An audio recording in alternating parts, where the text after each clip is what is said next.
네, 2022 대한민국 청년 연설대전 네 번째 첨삭하는 시간입니다. 먼저 김진수님 거부터 한번 들어보겠습니다. 준비되시면 바로 읽으시면 됩니다. 원고. 이거 비디오를 켜야 되죠? 킬 수 있으면 켜주세요. 근데 그것도 다 첨삭 요인이기 때문에 실제로 예선 때는 어차피 켜고 할 거고. 네, 준비, 시작. 반갑습니다, 여러분. 본격적인 연설을 하기에 앞서 제가 변하지 않는 진실 하나를 말하면서 시작하고자 합니다. 누구나 알고 있지만 선뜻 입 밖으로 꺼내기 쉽지 않은 단어가 하나 있습니다. 그것이 무엇인지 아십니까? 바로 누구나 죽는다는 것입니다. 오늘 저는 이 중요한 자리에서 조금은 무거울 수도 있을 생과 사에 대하여 한번 말해보고자 합니다. 다시 한번 인사드리겠습니다. 저는 청춘간호사 김진수입니다. 방금 소개했듯이 저는 대학병원 수술실에서 근무하는 남자 간호사입니다. 제가 7년차 간호사로 환자들을 간호하면서 그 누구보다도 죽음을 가까이에서 그리고 빈번하게 봐왔습니다. 지금 날씨가 정말 쌀쌀하죠. 수술실이라는 공간은 지금 이 날씨보다도 조금은 더 추운 것 같습니다.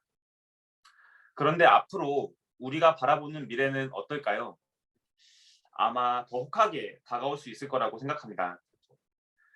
수술실에서 근무하다 보면 이제 갓 태어난 신생아도 만나고 100세가 넘으신 어르신들도 만나곤 합니다. 과연 수술실에서는 신생아를 많이 만날까요? 아니면 노인을 많이 만날까요? 네, 누구나 예상하듯 노인들의 수술을 더 많이 합니다. 누구나 나이가 들면 아픈 곳이 한두 가지를 넘어 이제는 안 아픈 곳을 찾기가 힘들 정도로 착신이 많이 쇠퇴해져 가기 시작합니다. 그런데 이렇게 아픈 곳은 많아지는데 과연 많은 노인분들은 적절한 시기에 적절한 진료를 받을 수 있었을까요? 적어도 제가 만나는 환자들의 대부분은 그렇지 못했습니다. 불과 며칠 전의 일화를 한번 말씀드려 보려고 합니다. 나이 70의 어르신이 수술실에 들어가기 직전 눈물을 한두 방울 흘리고 계셨습니다. 저는 환자에게 다가가서 조심스럽게 물어봤습니다. 환자분, 어디가 불편하신가요? 왜 울고 계세요? 어르신은 제 얼굴을 보더니 속으로 참아왔던 눈물샘이 결국 터지셔서 하염없이 눈물을 흘리셨습니다. 그리고 저에게 이런 말씀을 하셨어요.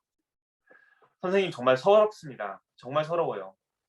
자식들은 다 커서 제가 괜찮다고 하면 정말 다 괜찮은 줄 알고 제가 다친 거는 3개월 전이었는데 이 진료를 보고 수술실에 오기까지 3개월이 걸렸습니다. 보통 진료를 받고 수술을 받기까지 응급수술이 아닌 경우에는 2, 3개월이 보통 걸립니다. 왜 그럴까요? 의료의 수급이 수도권으로 많이 쏠려 있고 특히나 수술실에서는 100건 이상의 하루에도 100건 이상의 수술을 많이 하곤 합니다.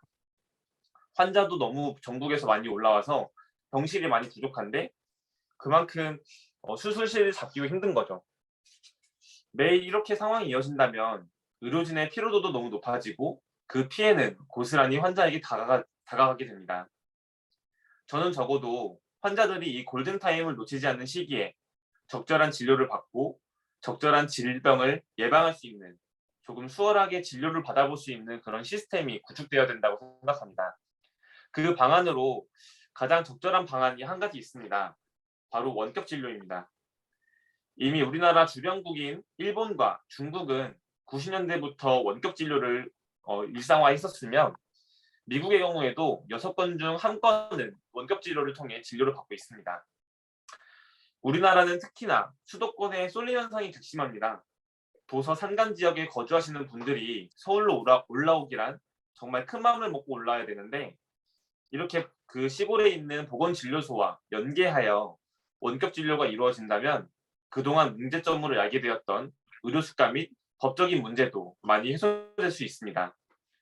신장질환이나 뇌질환은 시간이 생명입니다. 특히나 기저질환이 있는 노인분들의 경우에는 이 시한폭탄을 들고 계신 것과 마찬가지입니다.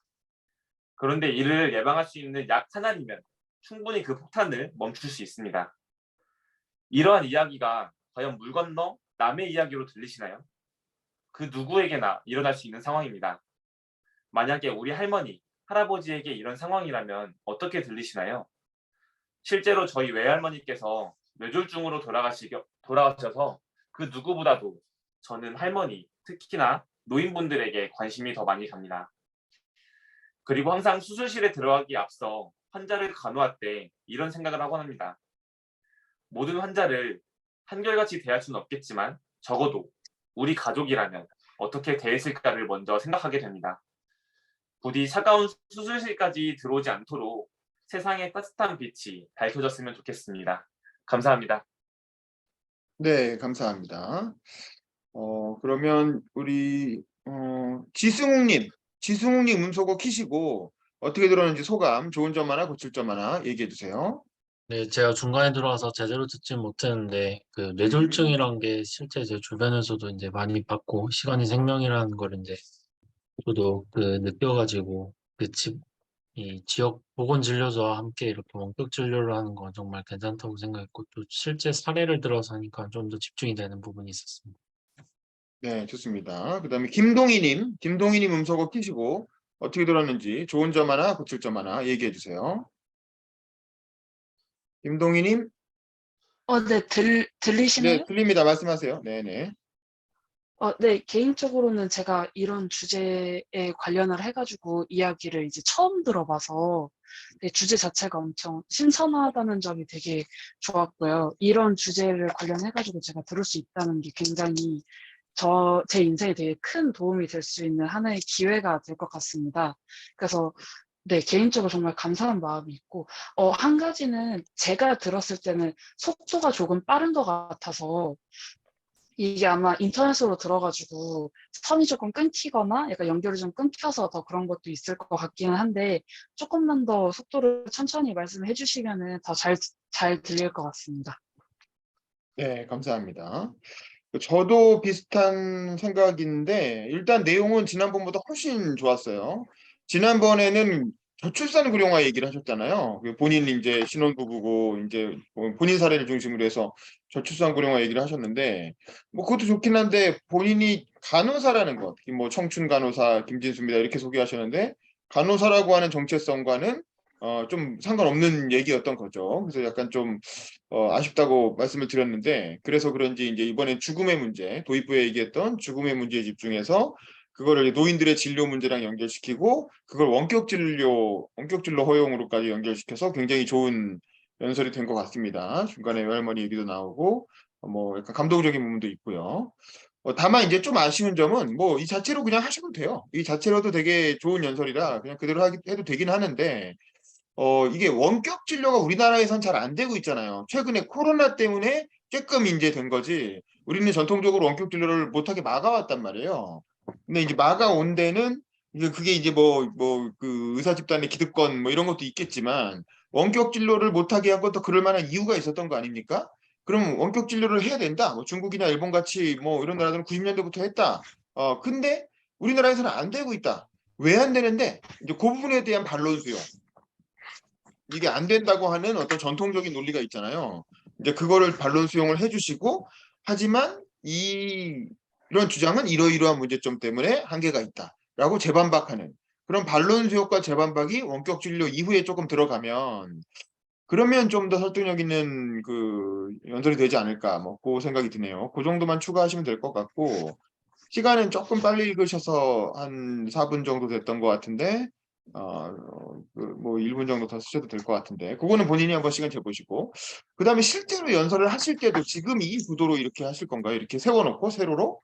핸드폰 세워놓고? 이 구도가 좀 낫다고 생각해서 지금 해봤는데 어떨까요? 아니, 뭐, 그거 좋긴 한데, 그렇게 하실 거면 조금 더 밑으로 내려서, 지금 보면은 이렇게 본인이 위가 헤드룸이라고 하거든요. 머리 위에 빈 부분이 너무 많이 이렇게 비어 있어. 그래서, 오케이. 조금만 더 위로 올려놓고, 예, 넘어지네요. 네, 그거를 조금 주의하시면 될 것 같습니다. 네, 그 네, 외에는 다 좋습니다. 네, 네, 감사합니다. 수고하셨습니다. 자, 그 다음에 김영준 씨 한번 가볼까요? 김영준 씨 음소거 키시고, 네, 김영준 씨 발표 한번 들어보겠습니다. 준비, 시작! 안녕하십니까. 청년 연설 대전에 낀 대화가 고픈 30대 남자 김영준입니다. 저는 이대남이 아닙니다. 80년대 태어난 30대 남성이고 외아들로 태어나서 가정과 학교에서 자라면서 차별이라고 할 만한 것들을 잘 느껴보지 못했습니다. 그때는 대체로 그랬던 것 같습니다. 그래서 요즘 20대 남성들이 느끼는 상대적 박탈감이나 공정함에 대한 예민한 감각이 때때로 온전하게 다 이해되지 않을 때도 있습니다. 보시다시피 저는 이대녀도 아닙니다. 중학교 때부터 쭉 이 얼굴로 살아왔기 때문에 으슥한 골목길을 혼자 걸어 다녀도 100원짜리 하나 달라고 하는 사람들이 없었습니다. 그래서 20대 여성들이 느끼는 안전에 대한 불안, 낯선 사람으로부터의 위협을 한 번도 느껴본 적이 없습니다. 그렇습니다. 저는 이대남, 이대녀를 모릅니다. 20대 여성들과 남성들이 오늘 살아가면서 느끼는 모든 것들을 다 이해할 수도 없고 실은 이해할 마음도 없습니다. 하지만 그럼에도 불구하고 저는 20대 남성과 20대 여성들이 살아가면서 감당하기 어려운 삶의 무게를 요즘 어깨에 짊어지고 있을 거라고 생각합니다. 아니, 사실은 그럴 거라는 걸 알고 있습니다. 어느 시대나 어느 세대나 우리 모두는 감당하기 어려운 삶의 무게를 어깨에 짊어지고 곧 숨이 넘어갈 것 같은 고통을 겪으면서 청춘을 지나가게 마련이기 때문입니다. 그렇기 때문에 어느 20대 청년이 저에게 와서 아저씨는 우리처럼 빡센 스펙 요구받지 않았잖아요. 살인적인 경쟁에 내몰리지 않았잖아요. 라고 외치더라도 우리 때는 20대 내내 대통령이 이명박 아니면 박근혜였다고 항변하지는 않겠습니다. 아마 제가 그렇게 항변하는 순간이 온다면 그건 아마 제가 빼도 박도 못하는 꼰대가 됐다는 증거겠죠. 저에게는 한 가지 믿음이 있습니다. 우리가 당면한 많은 문제들을 해결할 수 있는 가장 효과적이고 정의로운 수단이 힘없는 사람들의 선한 연대로서만 가능하다는 그런 믿음입니다.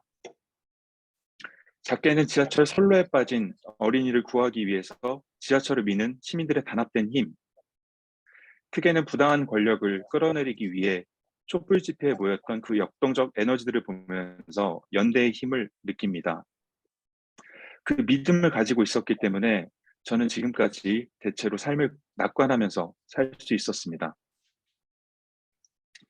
하지만 요즘 저의 견고했던 그 믿음이 흔들리는 것을 느낍니다. 위기에 빠진 약자들에게 다른 사람을 공격해서 생존할 수 있다는, 갈등을 부추겨서 승리할 수 있다는 각자 도생의 미덕이 널리 퍼진 것 때문입니다. 때로 어떤 사람들은 이런 갈등을 부추겨서 자기 이익을 누리는 것처럼 보이기도 합니다.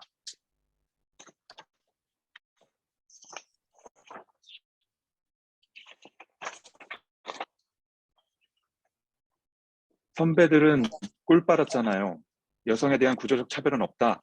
군대 갔다 온 게 벼슬이냐. 이렇게 외치는, 서로의 고통을 부정하는 이런 말들 속에서 우리는 연대할 수 없습니다. 공동체의 가치를 이야기할 수 없습니다. 왜냐하면 이것은 동지들이 쓰는 언어가 아니기 때문입니다. 저는 이대남, 이대녀를 모릅니다. 그러나 이대남과 이대녀들이 지금 어려움을 겪고 있다는 것은 잘 알고 있습니다. 그래서 지금 이대남과 이대녀들이 겪는 그 어려움을 같이 공감하고 들어보고 싶습니다. 그리고 그 힘으로 우리가 마주하고 있는 많은 문제들을 힘을 합쳐 극복하기 위해 연대하고 싶습니다. 서로의 고통을 온전하게 인정합시다. 그리고 거기서부터 대화를 시작합시다. 진정으로 조화로운 공동체 안에서 서로의 어려움을 자유롭게 얘기할 수 있는 연대의 길로 나갑시다. 감사합니다. 네, 수고하셨습니다. 송경진님 음소거 끼시고 자, 어떻게 들었는지 소감, 좋은 점 하나, 고칠 점 하나 얘기해 주세요. 네. 그 이대남을 모릅니다 하면서 시작하시는 부분은 왜 그렇지라는 걸 도입하시는 거는 저도 몇 번 들어봤는데 도입에 대한 거는 좋다고 생각되고 근데 다만 이제 저도 지금 고민하는 부분이긴 한데 자 강조가 없다고 해야 되나? 그게 계속 잔잔하게 가는 게 전달성은 좋을지 모르나 뭔가를 어디가 강조되는 부분인가에 대해서는 조금 같이 한번 저도 포함해서 고민해 줘야 될 부분이라고 생각됩니다. 이상입니다. 네, 좋습니다. 강약을 좀 줄 필요가 있겠다. 그다음에 한승준이 음소거 키시고 자, 소감, 좋은 점 하나, 고칠 점 하나 얘기해 주세요. 네, 패스하고 장두원님 가능하시면 음소거 키시고 그 좋은 점 하나, 고칠 점 하나 얘기해 주세요. 네, 우선 연설 잘 들었고요. 저는 일단은 좀, 이제 개선해야 될 점은, 뭔가, 딱 이렇게 주제가 명확하게 어떤 것들을 딱 전달을 이렇게 해주고 싶으신지 핵심 메시지가, 도입부에 좀 드러나면 좋겠다라는 생각을 했고요. 그리고, 좋았던 점은, 좀 자신감 있게 그래도 끝까지 연설을 끝맺음을 하시려고 노력하시는 모습이 좋아 보였습니다. 연설 잘 들었습니다. 네, 좋습니다. 저도 이제 비슷한데 일단 연설 문제체는 굉장히 좋은 것 같아요. 제가 보기에는 우리 시대를 진단하고 어떤 그 비판하고 대안을 제시하는 되게 좋은 연설이라는 생각이 들고 다만 이제 약간 추상성이 높다 보니까 그래서 이 무슨 얘기를 하려는 거지라는 생각이 좀 궁금해서 드는 부분은 있어. 그래서 그 부분을 처음에 도입할 때 이런 경우엔 도입부에 그냥 연설 제목을 딱 밝히고 시작하는 게 좋아요. 그러면 딱 무슨 얘기구나라는 걸 알고 그다음에 들으면 좀 편해지거든요. 그래서 차라리 안녕하십니까? 저는 남녀 갈등, 세대 갈등을 넘어서자는 이야기를 하려고 이 자리에 나온 30대 남자 김영준입니다. 이렇게 얘기를 하든가. 이게 도입부에 청년 연설대전에 낀 배가 고픈 30대 남자 이렇게 얘기했는데 그게 뭔 소리인지 잘 모르겠어요. 내가 잘못 들었나? 뭐가 배가 고프다는 건지 그리고 30대 남자? 이제 그게 좀 이상했고 20대나 이대남 이대녀에 대해서 나는 잘 모르지만 어쨌든 이제 그들을 이해하고 싶고 그리고 또 그들과 연대하고 싶다 뭐 이런 얘기인 거잖아요. 뭐 다 좋은데 그 일단은 30대 남자인데 20대 청년들이 뭐 자기한테 뭐 아저씨라고 부르고 뭐 얘기했을 때 내가 뭐 이해 못하면 꼰대가 아닐까 이런 생각했다는 게 이제 30대와 20대면 그렇게 나이 차이가 많이 나는 건 아니잖아요. 29살과 33살이면은 3, 4살밖에 차이 안 나는 형인데 뭐 너무 이제 아저씨 뭐 이렇게 표현하니까 그게 약간 좀 과하지 않나? 그런 무슨 얘기인지 알겠는데 그 세대 차이를 자기가 극복해 보려고 노력한다는 건 알겠지만 대화가 고픈 배가 고픈이 아니고 대화 제가 잘못 들었네요. 근데 어쨌든 그 부분은 좀 그래서 너무 이렇게 나이 차이를 과장하고 있는 게 아닌가 생각이 들고 30대인데 39살이라 그랬었나 처음에? 39살? 그러면 그렇게 나이 차이를 강조하고 싶었으면 37살 뭐 그러면 뭐 그렇게 많이 차이 나는 것도 아니긴 하네요. 그 부분은 뭐 이렇게 좀 정리를 해보시면 좋을 것 같아요. 뭐 아저씨는 나처럼 한 40대 이상은 돼야 그래도 20대한테 아저씨 소리를 듣지 않나? 뭐 그 생각도 좀 들었고. 그다음에 말씀하실 때 약간 이렇게 이쪽으로 치우쳐 있어요 화면에 이 얼굴이 딱 가운데에 오게끔 화면 가운데에 오게끔 이제 해주시. 그건 지금 얼굴을 옮길 게 아니라 카메라를 옮겨야 되는 부분이 있죠. 그다음에 어. 중간에 이제 그런 대목이 있었어요. 각자 도생의 미덕이 널리 퍼졌다. 미덕이란 말은 우리가 그래도 좋은 그 이렇게 말일 때 미덕, 아름다운 덕이잖아요. 그래서 각자 도생의 미덕보다는 뭐 각자 도생의 논리라든가 이제 뭐 좀 다르게 표현을 바꿔주시면 어떨까 싶고 중간에 외워서 하시다 보니까 이제 원고를 이렇게 넘기는 장면이 화면에 노출이 되거든요. 근데 이제 아무리 원고 보고 하는 거 다 알지만 그래도 원고가 이렇게 뭐 화면에 보이는 건 좀 아닌 것 같아. 그래서 차라리 이렇게 원고를 바닥에 이렇게 깔아놓고 뭐 하던가 생각나서 잠깐 볼 때도 이렇게 고개 잠깐 숙이는 정도로 해야지 원고를 이렇게 소리내서 넘기는 장면까지 노출되면 심사위원들이 좀 거슬릴 수 있어요. 그리고 원고 보고 읽는구나 이래서 약간 좀 평가가 떨어질 수 있으니까 그건 좀 주의하시고 근데 중간에 말씀하시다가 약간 이런 식으로 약간 이제 쩝 하는 소리가 들리는 게 있거든요. 그것도 좀 주의해서 신경 써서 안 하는 게 좋을 것 같고 그다음에 이제 구도도 지금 이렇게 보면 약간 이런 느낌이에요. 이렇게 밑에서 이렇게 보고 있는 느낌이잖아요. 그렇죠? 근데 사실은 조금 카메라를 이렇게 해서 적어도 나보다 내 얼굴, 내 시선의 어떤 정면에, 내 시선에, 카메라가 내 시선의 정면에 있다는 느낌으로. 왜냐면 아무리 잘생긴 사람도 이렇게 찍으면, 이렇게 하고 얘기하면 사람이 이렇게 좀, 못생겨 보이고 또 거만해 보이고 이렇게 마련이거든. 그래서, 카메라 좀 이렇게 노트북이면 이렇게 좀 당기셔가지고 가급적 정면 혹은 이제 우리가 얼짱 각도라고 하잖아요. 이렇게 찍잖아요. 그래서 약간 이제 이런 느낌으로 나오게끔 화면 구도를 좀 조정을 해주시고 이렇게 노트북 자체를 위로 올리던가 화면을 이렇게 당기던가 뭐 그런 거, 뭐 핸드폰이면 핸드폰, 그런 구도 좀 더 신경 써주시고. 그러니까 뭐 그랬으면 좋겠습니다. 그래서 연산문 자체는 그 내용은 뭐 크게 나쁠 건 없고 내용은 다 좋은데 약간 그런 부분들 좀 신경 써주시고 뭐 그래요. 뭐 그 정도면 내용 아주 이제는 그리고 좀 외워서 아까 김진수님 처음에 얘기하신 것처럼 누구요? 송경진님 얘기하셨죠? 좀 외워서 거기에 강약을 좀 실어가지고 연설이니까 어쨌든 연설이니까 강약을 실어서 조금 연설답게 해주시면 좋겠다. 기승전결과 강약을 잔잔하게 가다가도 세게 강조할 때는 강조하고 그럴 땐 제스처를 한번 써주시면 조금 그래도 좀 더 생동감이 있고 뭐 그럴 것 같아요. 지금은 너무 잔잔하게 가고 있습니다. 그거는 연습할 때 조금 더 신경 써주시고 어쨌든 고생 많이 하셨습니다. 그 다음에 박호원님 한번 해봅시다. 박호원님 음소거 키시고 예, 박호원님은 잠시만요. 비디오 좀 켤게요. 네, 키세요. 예, 가상 배경 지우고. 네, 지우시고. 네, 잠깐만, 자, 말씀하시기 전에 제가 누누이 말씀드리면 또박또박 천천히 하시고 네. 웃지 마시고 음, 본인이 웃으면 안 돼요. 청중들을 웃겨야지. 그리고 천천히 한번 해보세요. 천천히. 평소 하던 것보다 알겠습니다. 1.5배 정도. 자, 준비 네, 시작. 여러분 소개하고 싶은 이야기가 있습니다.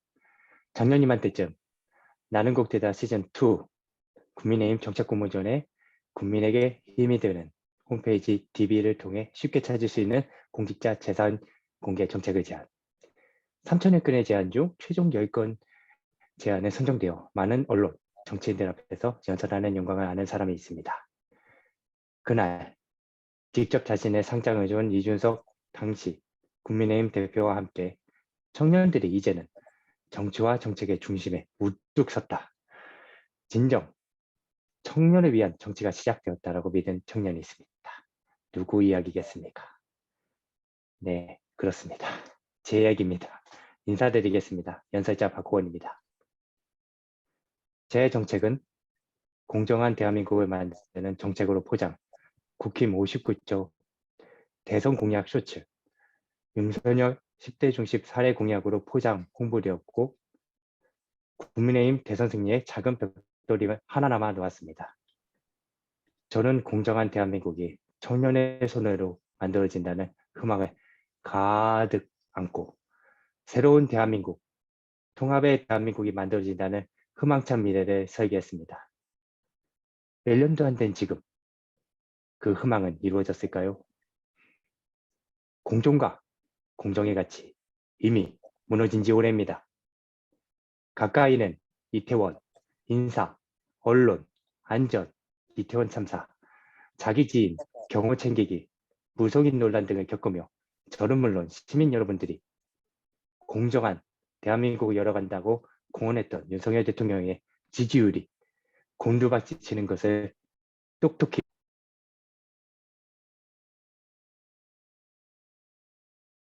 잠깐 버퍼링이 있는 것 같습니다. 지금 잠깐 끊겼죠? 저만 끊긴 거 아니죠? 다른 분들 다들? 예. 괜찮으세요? 네, 다시 해보세요. 다시 네, 해보세요. 알겠습니다. 네. 예. 심심하면 사람 불러다가 국가에게 자, 충성해라. 저기다 조금 더 충성해라 하고. 앞으로, 조금 더 앞으로 돌아가 보세요. 이태원 참사 나오는 부분 있죠? 네, 거기 이태원 좀 참사. 네. 네. 이거 외워서 하느라고 조금 코딩이 있었죠. 예, 다시 하겠습니다. 이태원 참사, 자기 지인, 경호 챙기기, 무속인 논란 등을 겪으며 저는 물론 시민 여러분들이 공정한 대한민국을 나간다고 공언했던 윤석열 대통령의 지지율이 곤두박질 치는 것을 보고 있습니다. 심심하면 사람 불러다가 국가에게 충성하라, 정책 내라 하고 그 위에 있는 사람들은 책임지는 사람 어디 있습니까? 나 대통령이요. 나 행안부 장관이요. 그렇게 이태원 가서 거드럭거리고 말았다는 이야기입니까? 얘기 아닙니까?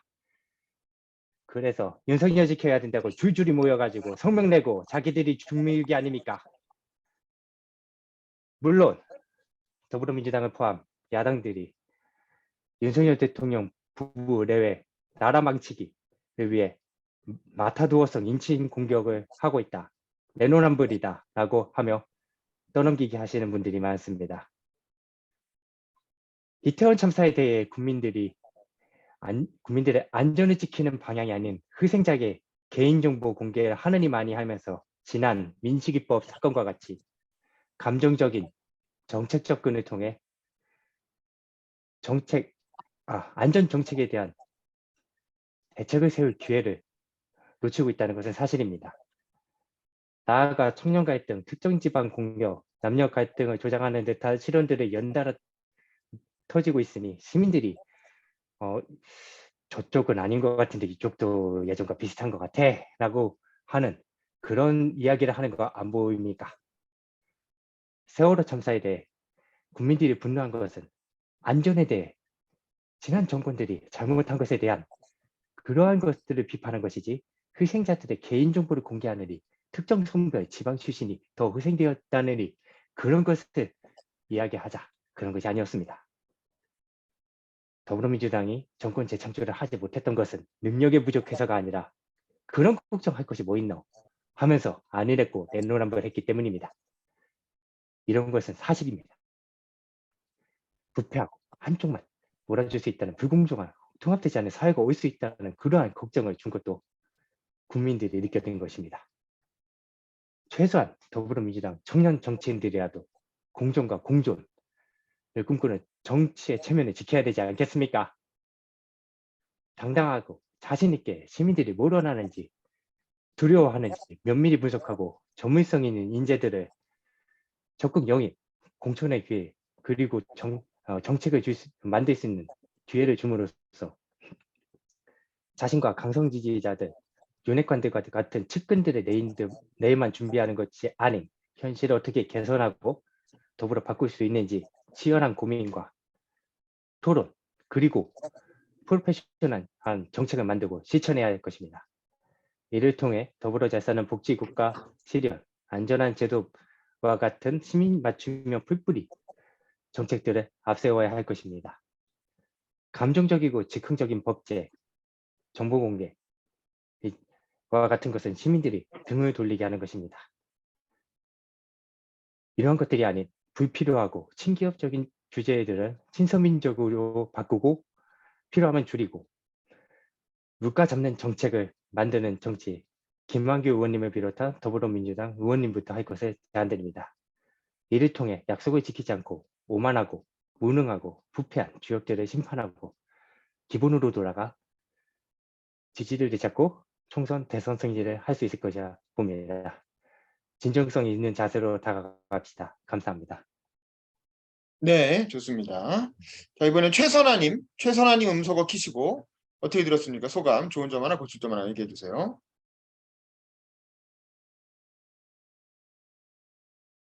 네, 오케이. 이윤희님 음소거 키시고 소감, 좋은 점 하나, 고칠 점 하나 얘기해 주세요.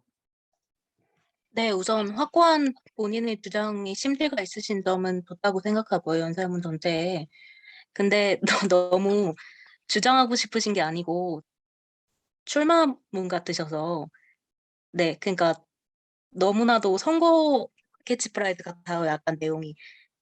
그래서 좀 다른 쪽으로도 본인의 이야기를 더 써보시는 게 어떨까, 전 그렇게 생각합니다. 네. 네, 김진수님, 네. 네네. 됐죠? 네. 그냥 너무 결론이 총선 대선 승리하자 그렇게 끝나버리시는 게 너무 선거 출마문 같았습니다. 제가 듣기에는. 네, 이상입니다. 네, 김진수님 음소거 키시고 코멘트 해주세요.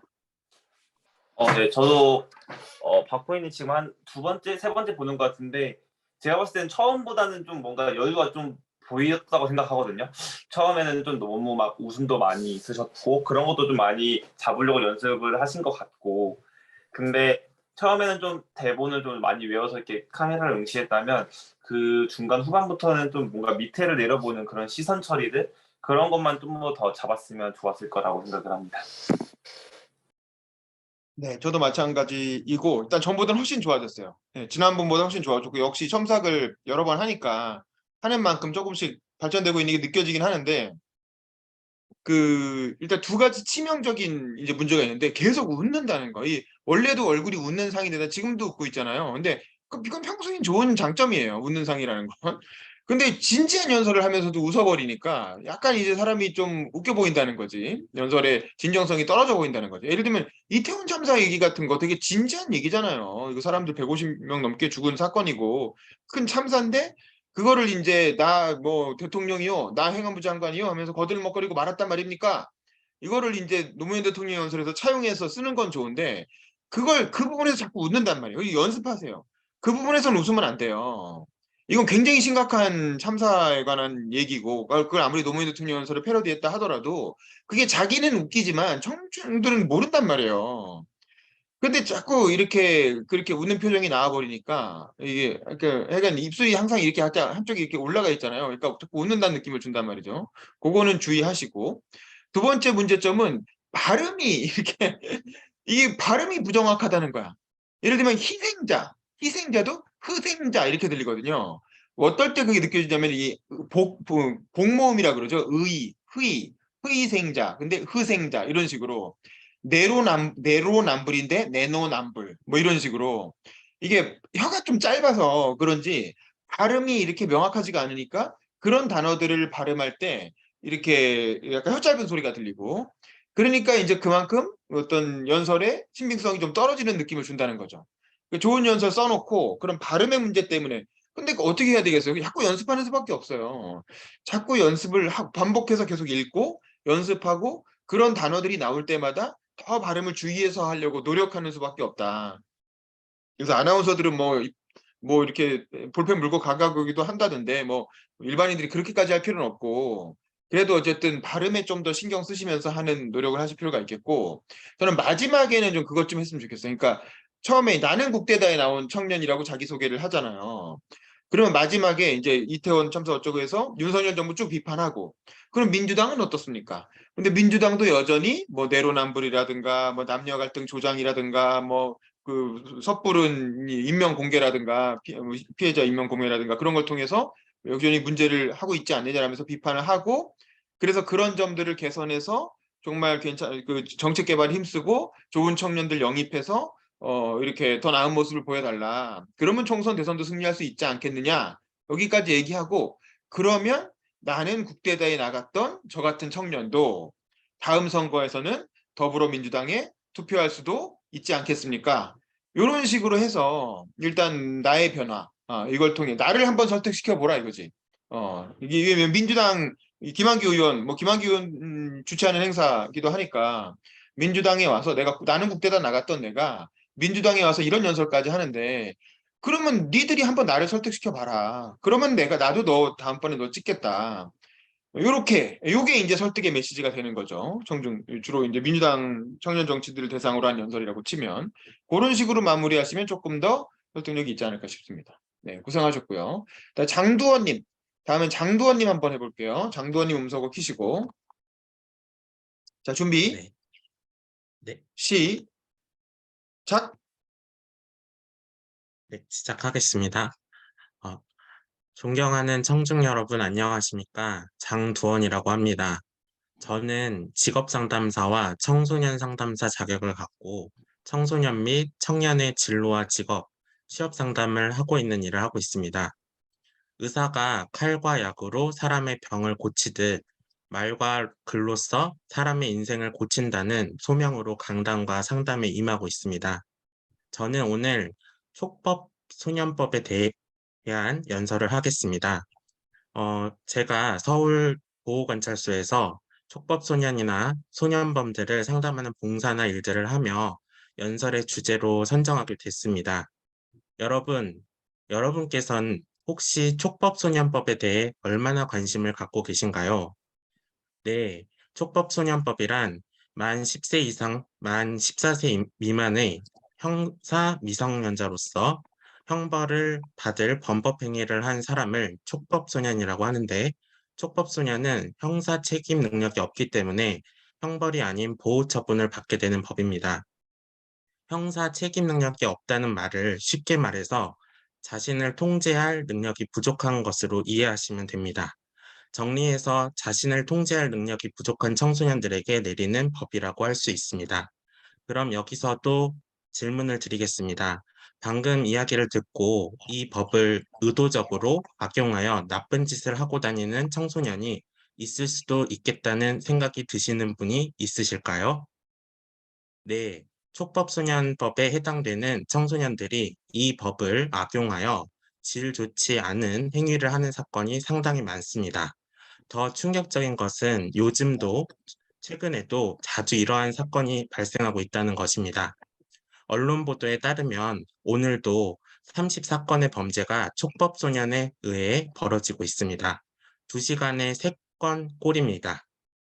범행 수법도 더 흉악하고 포악해졌고, 정부는 형사처벌 가능한 소년범의 연령 상한을 1살 낮추는 등의 대응책을 수립하고 있으나 막상 현실에 적용되기까지는 적지 않은 시간이 걸릴 것으로 보입니다. 해외 사례를 간단히 보면 유엔 조사 결과 우리나라처럼 형사 책임 연령을 14세로 정해놓은 나라가 33개로 가장 많지만 책임 연령 기준을 더 낮게 정한 나라도 100개가 넘을 정도로 많습니다. 제가 몇 가지 사례를 설명드리도록 하겠습니다. 첫 번째로 2021년 4월 4일 서울에서 촉법소년법에 해당되는 청소년 4명이 오토바이를 목마를 한 채 헬멧도 없이 운전을 하는 사건이 있었습니다. 이 행위는 잘못하면 교통사고로 이어질 수 있는 위험한 행위입니다. 이렇게 자동차를 뺑소니를 하거나 더 심한 경우 사람을 다치게 하거나 살인까지 하는 사례가 있습니다. 이런 사례를 통해 알 수 있는 촉법소년법의 문제점 중 첫 번째는 악용의 가능성입니다. 촉법 소년 범죄만 봐도 알 수 있듯이 차를 뺑소니하는 행위를 하다가 사망사고를 내는 사고 또는 누군가에게 돈을 받고 의도적으로 범죄를 저지르는 이들은 자기가 촉법소년임을 인지하고 범죄를 저지른다는 것을 알 수 있습니다. 이렇게 이들은 촉법소년이 형사처벌을 받지 않는다는 점을 악용하여 범죄를 계획하고 실행하며 반성할 기회조차 보이지 않는 태도를 가지게 하는 문제점이 있습니다. 둘째는 수위가 낮은 처벌로 인한 재범률입니다. 자료는 제가 띄워놓고 하면 좋은데 자료는 일단 말씀을 좀 드리자면 보호관찰 대상자들의 재범률 통계 자료입니다. 이 통계청 자료에 따르면 가장 최근인 2022년을 기준으로 성인이 5%, 청소년이 13.5%로 청소년이 성인보다 훨씬 높은 재범률을 보여주고 있습니다. 그리고 2016년부터 2022년까지를 지나와 비슷한 비율을 보여주고 있다는 것을 살펴볼 수 있습니다. 이렇게 도의에 어긋나는 행동을 하고도 대부분 봐주기나 등교 정지 또는 봉사와 같은 수위가 낮은 처벌을 받으니까 또 나중에는 다시 나쁜 짓을 재범한다는 문제점이 있습니다. 이에 대한 해결 방안으로서 저의 의견 첫 번째는 촉법소년들의 악용을 막고 재범률을 줄이기 위해서 처벌을 강화해야 한다고 생각합니다. 촉법소년들이 나쁜 행위를 해도 그에 맞는 벌을 받지 않고 약한 처벌을 받으니 범죄의 웅덩이에서 빠져나오지 못하고 계속해서 나쁜 짓을 하는 거라고 생각합니다. 그래서 저는 촉법소년들에게 내려지는 처벌의 수위를 상당히 높여 경각심을 심어준다면 앞으로 촉법소년들에게 억제력이 생겨서 나쁜 짓을 완전히 줄이지는 못할 수도 있으나 안전한 사회로 좀 더 나아갈 수 있는 방향이라고 생각합니다. 두 번째는 경찰서에서 적극적으로 범죄 예방 교육을 실시하는 것입니다. 물론 강사를 초청하여 교육하는 것도 실질적인 도움이 될 수도 있지만 실제로 현장 일선에서 범죄와의 사투를 벌이는 경찰관 분들이 범죄를 저지르는 학생을 대상으로 1대1 교육이나 또 자신이 했던 범죄의 심각성을 느낄 수 있도록 피해자의 입장에서 느낄 수 있는 프로그램이나 범죄 사건에 관한 경찰관의 생생한 이야기를 들어봄으로써 이 학생이 자신의 잘못을 이해하고 반성할 수 있는 계기를 충분히 만들어 청소년 범죄를 조금이라도 줄일 수 있는 방안을 모색하면 좋겠습니다. 실제로 이번 연설을 준비하며 특히 인스타그램이나 페이스북 등을 모니터링하면서 학교 폭력 전담관이나 또 경찰 일선분들께서 미연의 방지 노력들을 하시는 프로그램이나 이런 것들을 개최하는 것들을 많이 보았습니다. 우리뿐 아니라 나의 가족, 지인이 언제든 촉법 소년들에게 피해 대상에 노출될 수 있습니다. 남의 일이라 생각하지 말고 촉법소년법에 관심을 갖고 해결 방안도 생각해 보시며 안전하고 살기 좋은 사회, 대한민국을 만들기 위해 여러분들과 여기 계신 의원님들께서 적극적으로 함께 동참해 주시고 노력해 주십시오. 저의 연설을 경청해 주셔서 감사합니다. 네, 좋습니다. 우리 한승주님 음소거 키시고 소감, 좋은 점 하나, 고칠 점 하나 얘기해 주세요.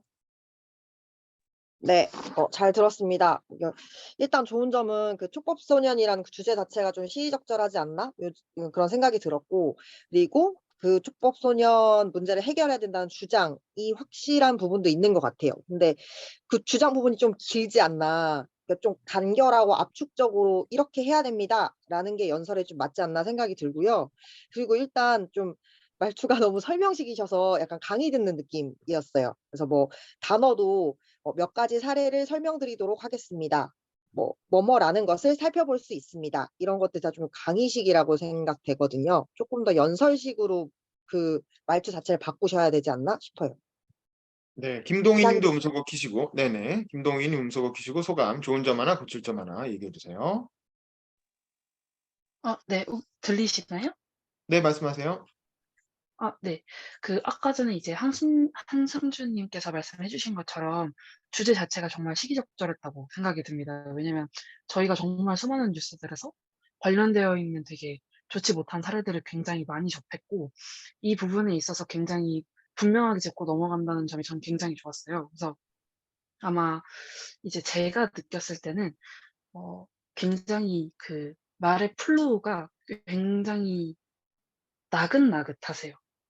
그러니까 이게 굉장히 좀 강조가 되게 많이 될 수 있는 부분들이, 그런 포인트들이 꽤나 있는데, 그중에서 한 가지의 포인트를 조금 딱 강하게 잡아 주시면은 이게 쪼끔 더 주제에 있어서 분명하게 와닿기가 굉장히 좋을 것 같거든요. 그렇게 되면은 듣는 사람의 입장에서는 주제 자체는 일단 분명하게 머리 기억에 남을 수밖에 없을 거기 때문에, 네, 그래서 주제 자체가 너무 좋다 보니까 이걸 놓치고 싶지 않다는 마음에 굉장히 다양한 소구점들이 있는데, 그중에서 이 연설문이라는 거를 단 한 문장으로 압축시킬 수 있는 포인트, 이 부분을 잡아서 여기에 포인트에 대한 힘을 좀 더 실어 주셔서 강조해 주시면 더 좋을 것 같습니다. 네, 저도 마찬가지 생각이고요. 그러니까 주제가 참 좋다라는 건 왜 그렇게 느껴지냐면 도입부에 그 얘기를 했기 때문이에요. 나는 청소년 및 청년의 진로와 직업 상담을 하는 사람이다. 촉법소년법에 대한 연설을 하겠다라고 처음부터 도입부의 주제를 제시했기 때문에 그 청중들이 저 사람 촉법소년 얘기하겠구나 라면서 딱 마음 편하게 그 이슈에 대해서 준비하고 들을 수가 있는 거야. 다른 분들도 이거 좀 신경 쓰세요. 좀 연설문이 애매하다 싶으면 도입부의 주제를 명확하게 밝히고 시작하는 게 참 좋습니다. 장도원 씨 연설은 그게 장점인 거예요. 도입부의 주제를 명확히 제시했기 때문에 그거에 대한 관심을 머릿속에 일단 가지고 연설을 듣게 되니까 좀 편안하게 듣고 주제는 확실히 명확하죠. 근데 문제는 촉법소년법에 대한 연설을 말 그대로 그냥 하고 있어요. 그러니까 연설이라기보다는 강의를 하고 있는 그 셈이 되는 거죠. 촉법소년법을 어떻게 하자라고 하는 주장, 장도원 씨만의 어떤 주장, 그 메시지가 뭔지에 대해서는 잘 모르겠다라는 거야. 마지막에 그냥 촉법소년법에 대해서 여기 뭐 정치인분도 계시고 하니까 좀 관심을 가져달라. 요 정도 얘기인 거지.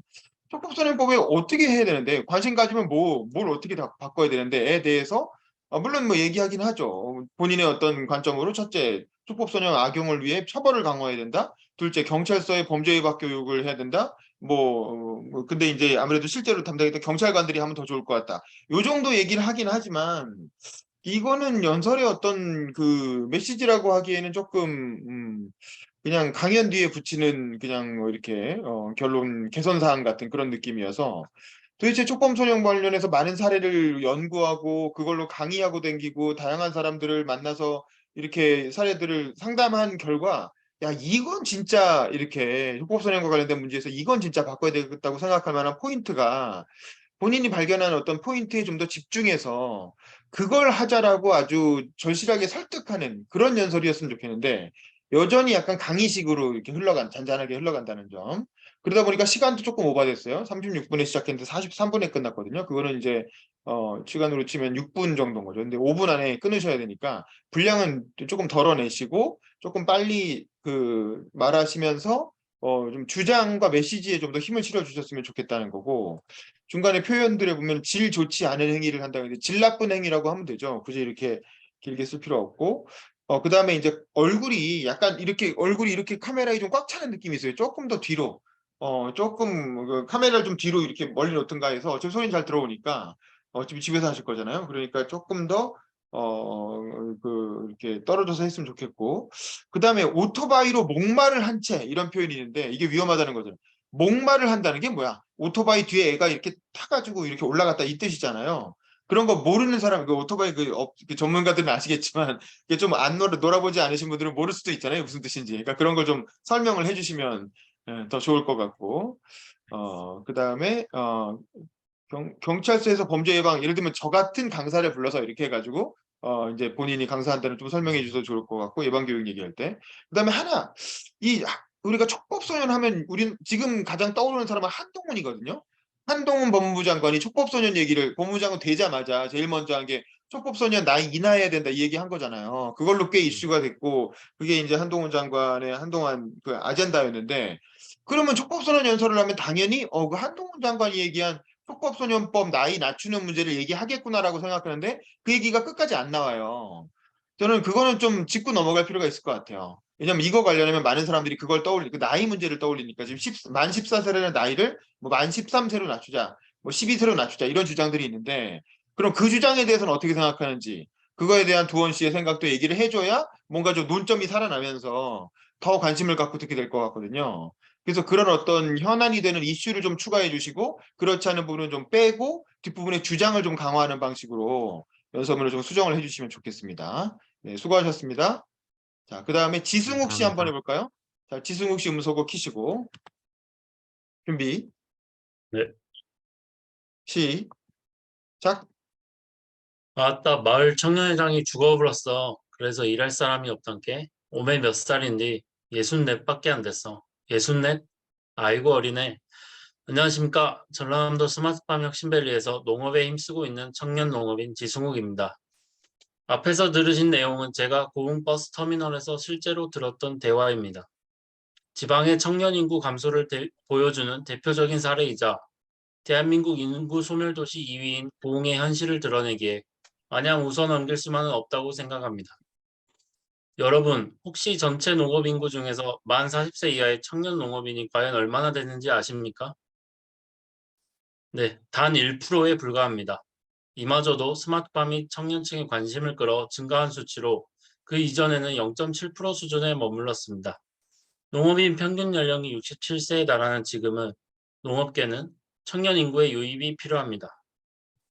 그런데 요즘 청년의 대명사처럼 떠오른 MZ세대는 퇴사율이 높다고 합니다. 10년, 20년이 지나도 현재 생활에 발전이 없겠다고 판단하면 아무리 좋은 직장이라도 과감히 그만두기 때문입니다. 그러므로 농촌도 변화를 생각해야 합니다. 기존의 방식만 고수한다면 청년들은 절대 농촌으로 모여들지 않습니다. 그렇기에 우리는 스마트팜에 주목을 할 필요가 있습니다.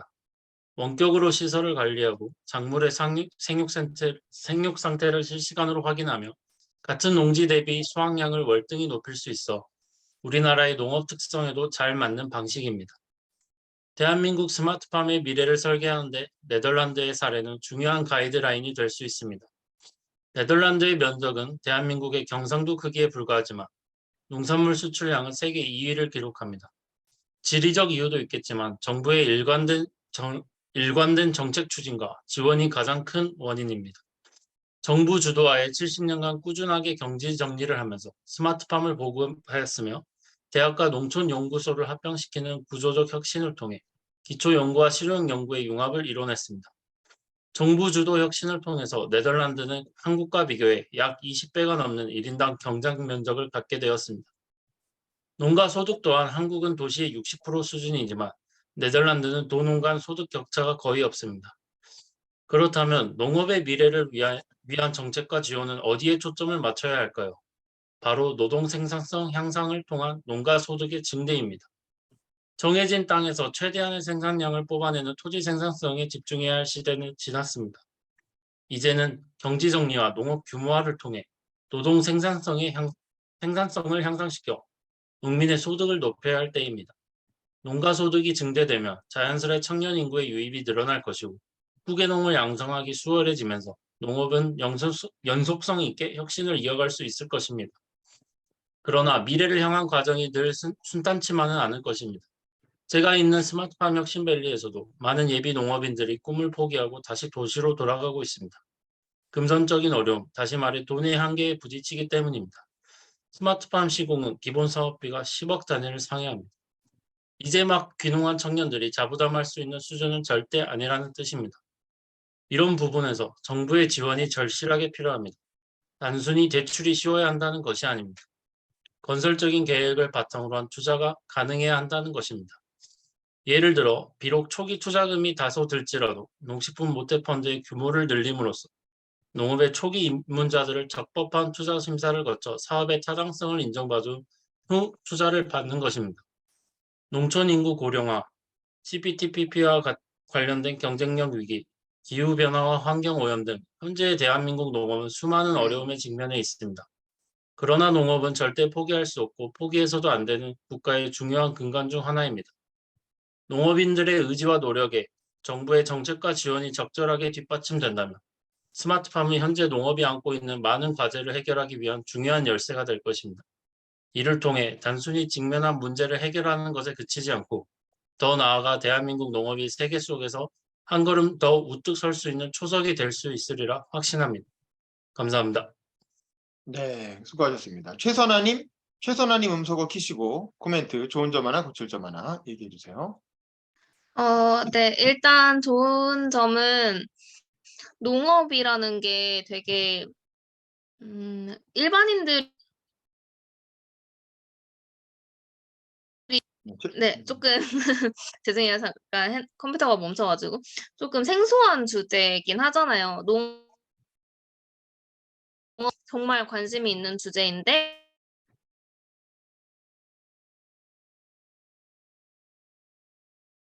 네, 버퍼링이 있으시네요. 최선아님. 아쉽습니다. 네. 다시 음소거 키시고, 네네. 감사합니다. 하여튼 농업에 대해서 소재도 되게 잘 고르신 것 같고 앞부분에 누가 얘기하는 것처럼 하는 거 그것도 되게 주목을 끌 수 있을 것 같거든요. 그래서 그 부분 되게 좋게 봤는데 이제 내용이나 이런 거는 되게 좋은데 앞부분에 그 주목 끌 때 되게 한 사람이 말하는 것처럼 이야기를 하셨어요.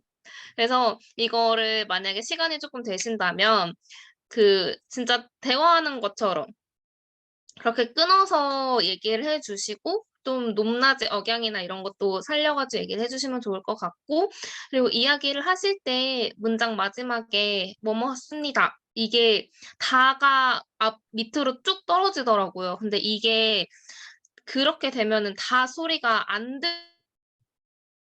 들려가지고 그것도 조금 더 신경을 써주시면 좋을 것 같아요.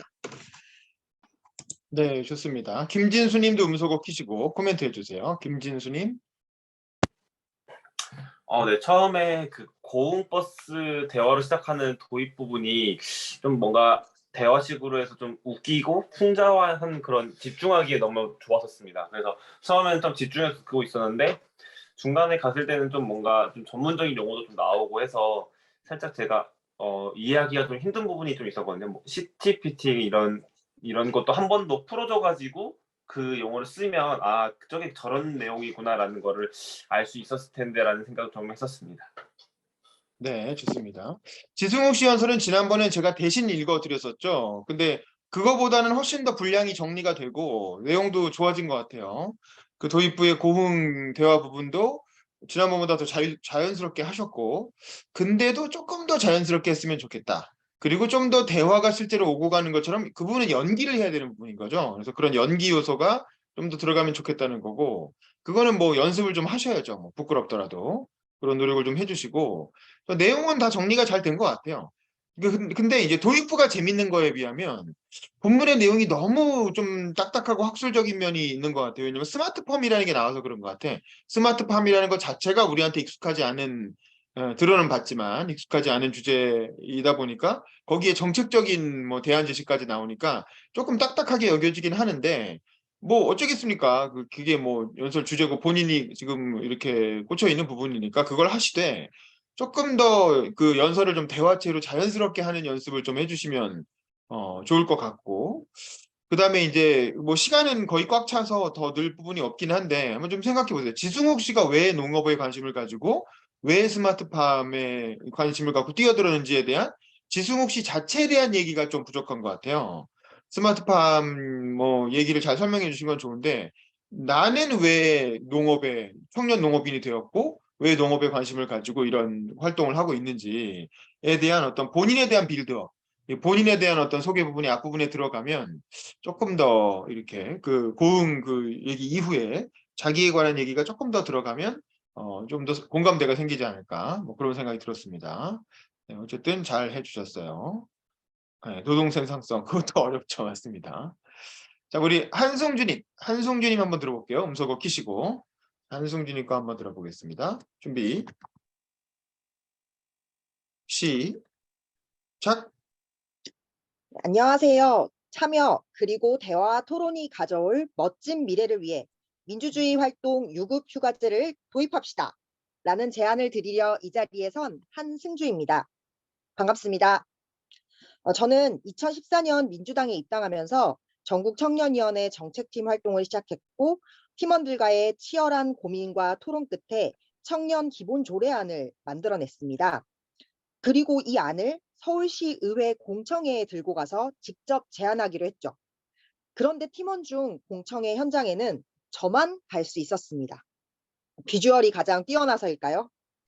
안타깝게도 월요일 오후 시간대 회의에 참석할 수 있는 건 당시 백수였던 저밖에 없었기 때문입니다.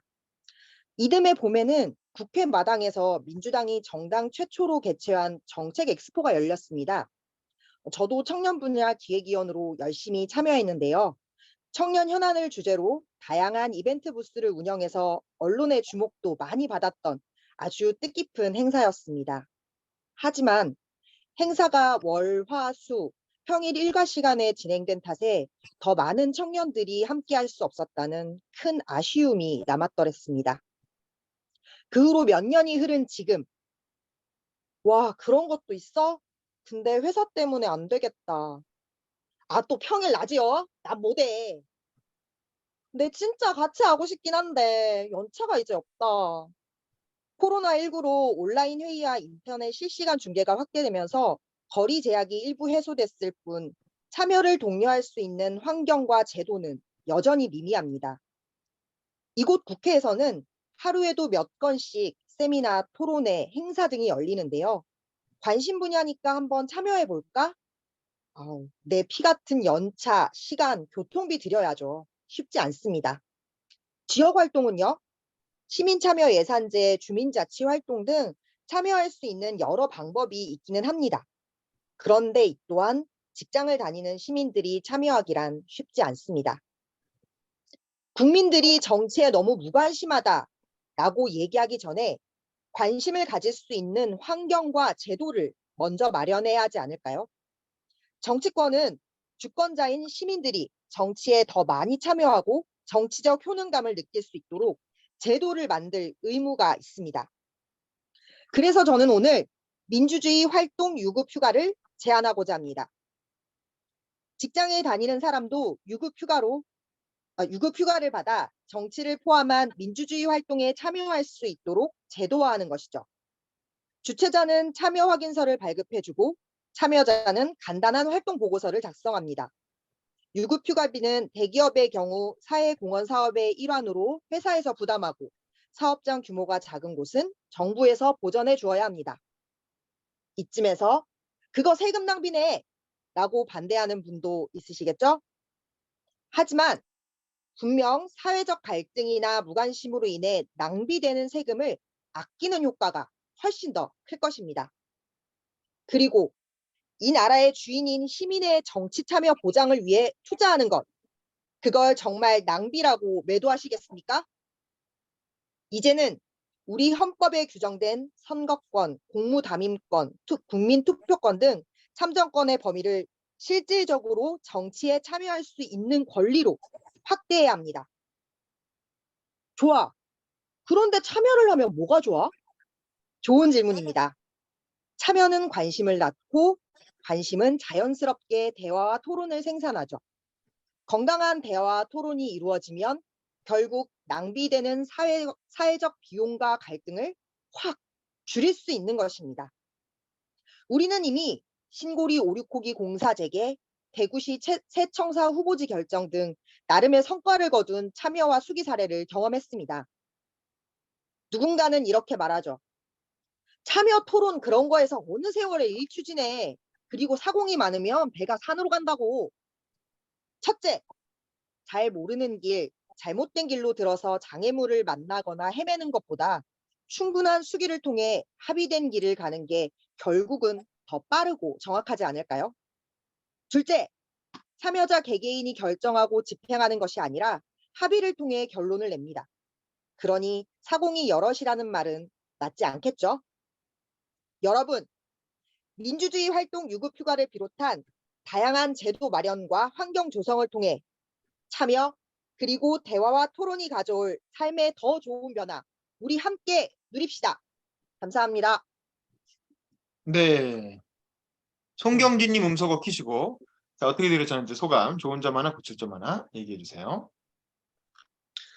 네, 우선 진짜 이거는 만약에 참여를 고려해봤던 분들은 아마 다 동감할 텐데, 그 평일에 이제 시간이 참여 어렵다는 게 이제 가장 그 도입부부터 딱 뭔가 모르는 사람이나 아는 사람이나 그 시간을 쓰는 게 어렵다는 거를 잘 도입해 주신 것 같고, 그 발언하실 때도 자연스럽고, 특히 연기나 하는 게 스펙트럼이 상당히 넓게 해주셔가지고, 이게 어쨌든 저는 처음 들어봤는데도 몰입이 쉽게 잘 됐었습니다. 그 부분 좋고, 뭐 제가 봤을 때는 뭐 안 좋다거나 뭐 고쳐야 할 부분은 저는 모르겠습니다. 이상입니다. 네, 다음 김영준님 음소거 키시고, 자, 좋은 점 하나, 고칠 점 하나 얘기해 주세요. 네, 우선 인상 깊게 너무 잘 들었고요. 그 구체적인 주제를 바탕으로 해서 선명하게, 그리고 그 주제도 굉장히 신선한 아이디어여가지고 굉장히 몰입하면서 들었습니다. 뭐 앞서 말씀하셨던 것처럼 연기하시는 것도 너무 자연스럽게 잘 해주셔가지고 오늘 처음 하시는 걸 본 것 같은데 굉장히 인상 깊었고, 저도 그런 이제 좋았던 부분들을 제가 준비하는 데 있어서 많이 반영했겠다는 생각이 들었고요. 제가 그 시간을 체크해보지 못했는데 시간이 조금 길었던 것 같아서 그 부분은 아마 아실 것 같아요. 그 부분 보충하시면 훨씬 더 훌륭해질 것 같은 네, 그렇게 시간은 될 것 조금 같습니다. 길었어요. 58분에 시작했는데 11시 4분에 끝났거든요. 그러니까 한 1분 정도 오버한 것 같은데 조금 내용을 좀 덜어내시거나 빠르게 하거나 그래야 되겠네요. 저도 마찬가지로 지난번 첨삭 때보다 훨씬 내용이 좋아졌고, 지난번 때 지적한 부분들이 잘 반영이 돼서 완성도가 상당히 높아진 것 같습니다. 그러니까 도입부에 민주주의 활동 유급휴가제를 도입하자라고 얘기를 하니까 그다음부터는 얘기가 훨씬 더 쉽게 잘 귀에 들리죠. 다른 분들도 이거 좀 참고해 주시고, 근데 본인이 청년 기본조례 그 설립 과정이나 국회 마당에서 정책 엑스포 했던 거나 그런 본인이 직접 경험한 사례들을 가지고 얘기를 하니까 더 이해가 쉬운 것 같아요. 그리고 나머지는 뭐 큰 문제는 없는데, 다만 이런 것들을 약간 좀 깨야 할 포인트로, 예를 들면 그 주민자치위원 얘기할 때, 근데 제가 아마 예선이나 본선 때 사회를 볼 거거든요. 그러면 여기 계신 윤범기 기자님도 한남동 주민자치위원이라고 들었는데요. 근데 이제 일과 중에 뭐 이런 식으로 그 살짝 껴서 드는 거지. 그 다음에 또 그 얘기하면서 이렇게 다 일과 중에 하니까 안 된다, 힘들다라고 하면서, 근데 이번 청년 연설대전은 평일 저녁에 첨삭을 하고 주말에 예선과 본선을 해서 참여할 수 있었다라든가 이런 센스 감사합니다. 이런 식으로 해서 살짝 이렇게 이 대회에도 살짝 얹어주는 요 주제를 갖고 요 대회에 살짝 이렇게 얹어주면 참여하는 심사위원이라서 조금 호감을 더 가지게 되겠죠. 그런 얘기를 조금 깨알로 잠깐 집어넣어 주시면 어떨까 싶고, 다만 이제 또 하나는 그럼 왜 일과 시간에 자꾸 이런 정치 행사들을 할까? 그거에 대한 일종의 반론 수용, 그것도 좀 해주시면 좋을 것 같아요. 일과 시간에 왜 하겠어요? 일단 이 주최 측들이 다 자기들이 근무하는 시간에 하고 싶은 거거든. 아니, 나처럼 이렇게 평일 저녁에 시간 내가지고 하기 싫은 거지. 주말에 또 쉬어야 되는데 주말에 시간 내서 나오기 싫으니까 그 마음은 이해한다 이거죠. 그래서 이제 이 국회의원실이나 혹은 공무원들이나 이런 사람들이 자기들 일과 시간에 그냥 공무원들 편의대로 하다 보니까 사실은 일과 중에 하는 거잖아요. 그 부분 하나 하고, 그다음에 또 일과 시간에 해야 언론이 취재를 오기가 쉬운 거죠.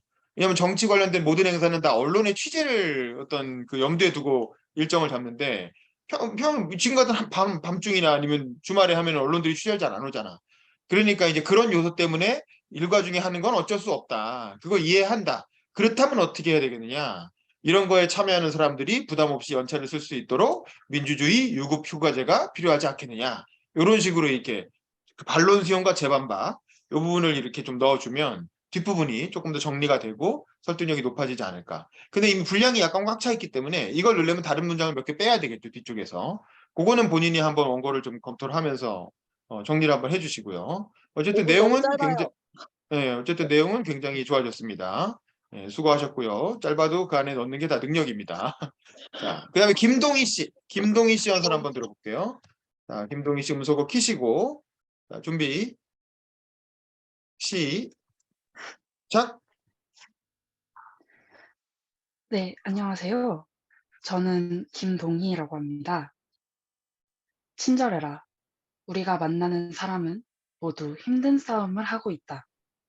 이 말은 플라톤이 한 말입니다. 저는 오늘 이 말이 왜 저의 신념이 되었는지에 관하여 말씀을 드리려고 합니다. 여러분들 혹시 상처 받아보신 적 있으신가요? 저의 경우에는 굉장히 마음이 연약한 편이어서 누가 조금만이라도 저에게 그건 아니지 않아? 라고 이야기를 하면 쉽게 상처받고 무너지는 사람입니다.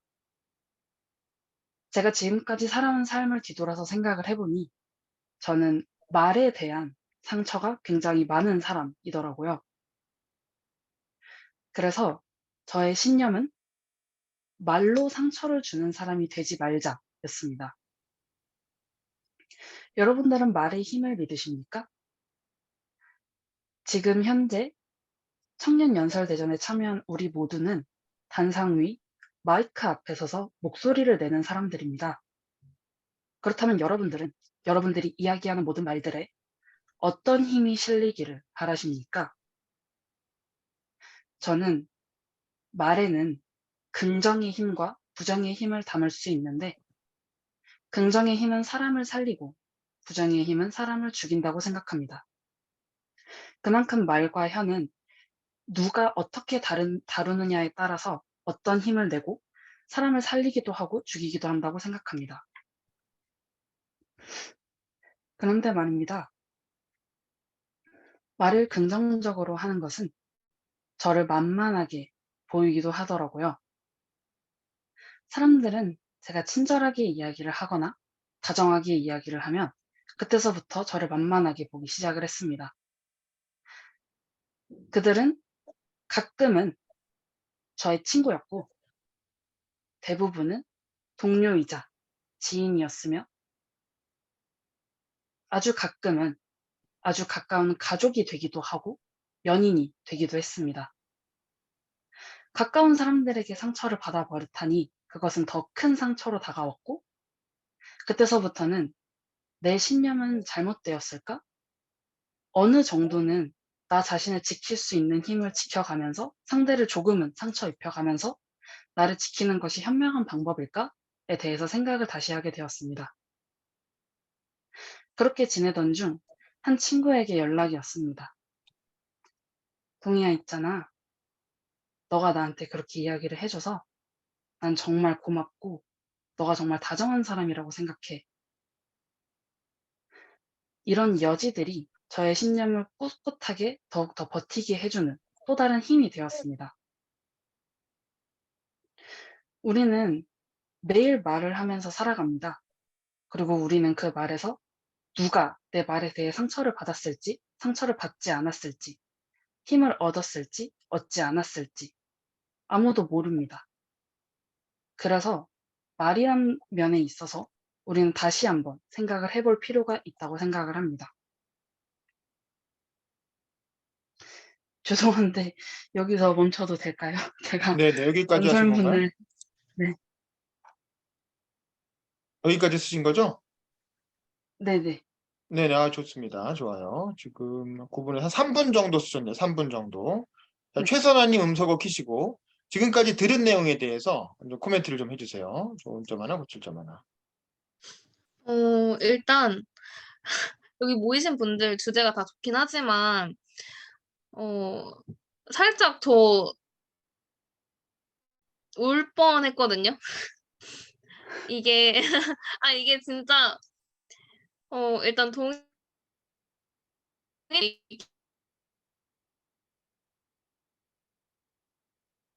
최선아 씨, 그 인터넷 상황이 계속 약간 끊기네요. 중간에 버퍼링이 좀 있는데, 이거는 첨삭이 문제가 아니고 본인이 나중에 연설하실 때 문제가 될 수 있으니까 이건 좀 실제로 연설할 때 개선을 좀 하시는 게 좋을 것 같아요. 인터넷이 좀 잘 되는 데 가서 하시던가, 뭔가 좀 연결 방법 바꾸시던가. 그러니까 다시 한번 얘기해 보세요. 어쨌든 맞아. 죄송해요. 일단은 주제 자체가 너무 따뜻해가지고, 그리고 동희님께서 이야기를 하실 때 뭔가 울먹울먹하는 것도 조금 느껴져가지고, 그게 조금 더 호소력이 있었던 것 같아요. 네.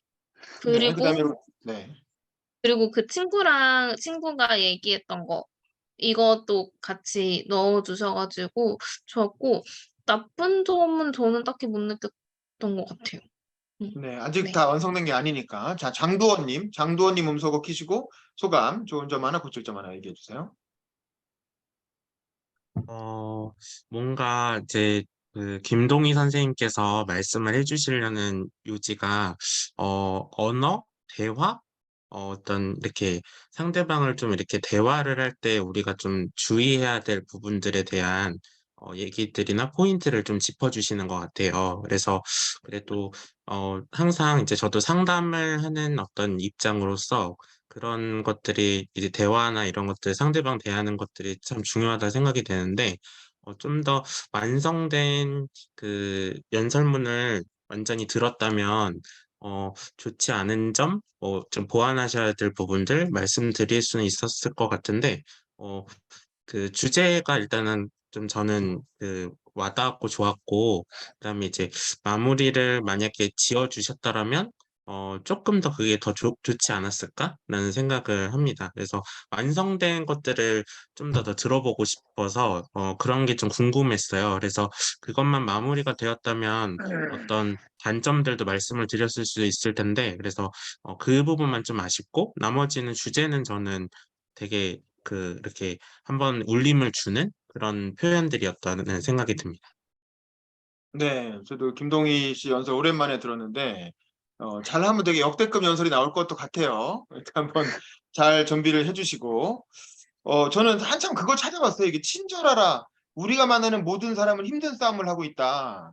그 워딩이 되게 인상적이어가지고. 근데 플라톤의 말이라 그랬잖아요. 그래서 나는 나름대로 플라톤 공부를 한 사람이거든. 나는 정치학 플라톤 원서도 꽤 많이 읽어보고 그런 사람인데 어디서 저런 말을 했지? 그래갖고 순간 그거 열심히 검색하고 있었어요. 근데 보니까 뭐 원전은 없고 그냥 그게 플라톤의 말이라는 얘기만 그냥 명언식으로 떠돌아다니더라고 인터넷에.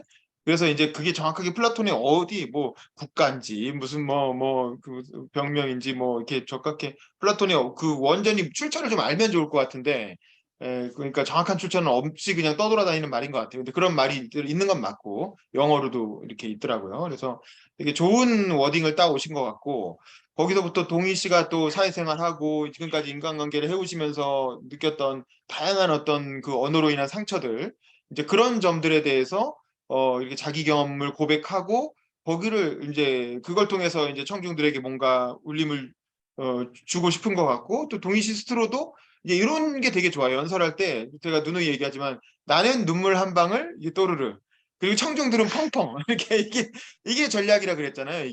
근데 내가 너무 이걸 건조하게 얘기해 버리면 안 되는데 본인 스스로가 이게 감정이 북받쳐 오르는 게 느껴지니까 저분이 저 얘기를 하기 위해서 얼마나 많은 그 상처와 경험과 그걸 극복하는 과정이 있었을까 이런 생각이 들면서 감동이 그냥 별 얘기 안 했지만 아직은 별 얘기 안 했지만 그런 감동이 전해지는 거거든요. 그래서 그런 부분들을 조금 더 본인의 스토리텔링으로 풀어내셨으면 좋겠고 요 주제 관련해서 최근에 개봉한 영화가 있어요. 그 양자경 씨가 주연을 한 Everything 뭐 Everywhere 뭐 이렇게 Everything 뭐 그 제목 긴 영화 있잖아요. 지금도 아직 상영하고 있을걸? 지금도 일부 영화관에 상영하고 있을 텐데 그것도 결론이 그런 내용이에요. 실제로 보시면 김동희 씨 시간 되시면 내일이라도 한번 가서 뭐 조조회라도 이미 시간이 별로 없네 그러고 보니까 내일 또 마지막 점검하셔야 되는데 근데 그 영화를 보시면은 그 영화가 이런 주제를 담고 있어요.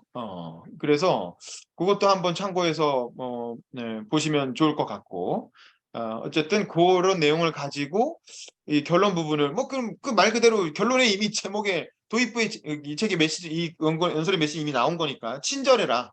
친절한 언어 생활을 하자. 뭐 이렇게 딱딱하게 얘기하면 이런 거고 어쨌든 다른 사람을 배려하는 친절한 말하기가 중요하다. 뭐 이런 얘기니까 연설대전에 그 주제하고도 잘 맞는 것 같고 그러니까 뒷부분만 잘 정리해서 내일 한번 마지막 첨삭 때 발표를 해보시죠. 김동희 씨 뒷부분 어떻게 하실 생각이세요? 조금만 얘기해 볼 수 있으세요? 저 같은 경우에는 사실 제가 이제 여기까지밖에 작성을 못했었던 이유가 제 경험을 바탕으로 글이 써지고 제 목소리로 이제 말을 해야 되는데 내가 이 연설문을 감당해낼 수 있을 것인가에 이제 관건이 달렸다고 생각을 했어요. 그래서 완성을 하는데 의미를 두자. 그럼 나는 이 연설문을 어떻게 완성을 하고 싶을 것인가?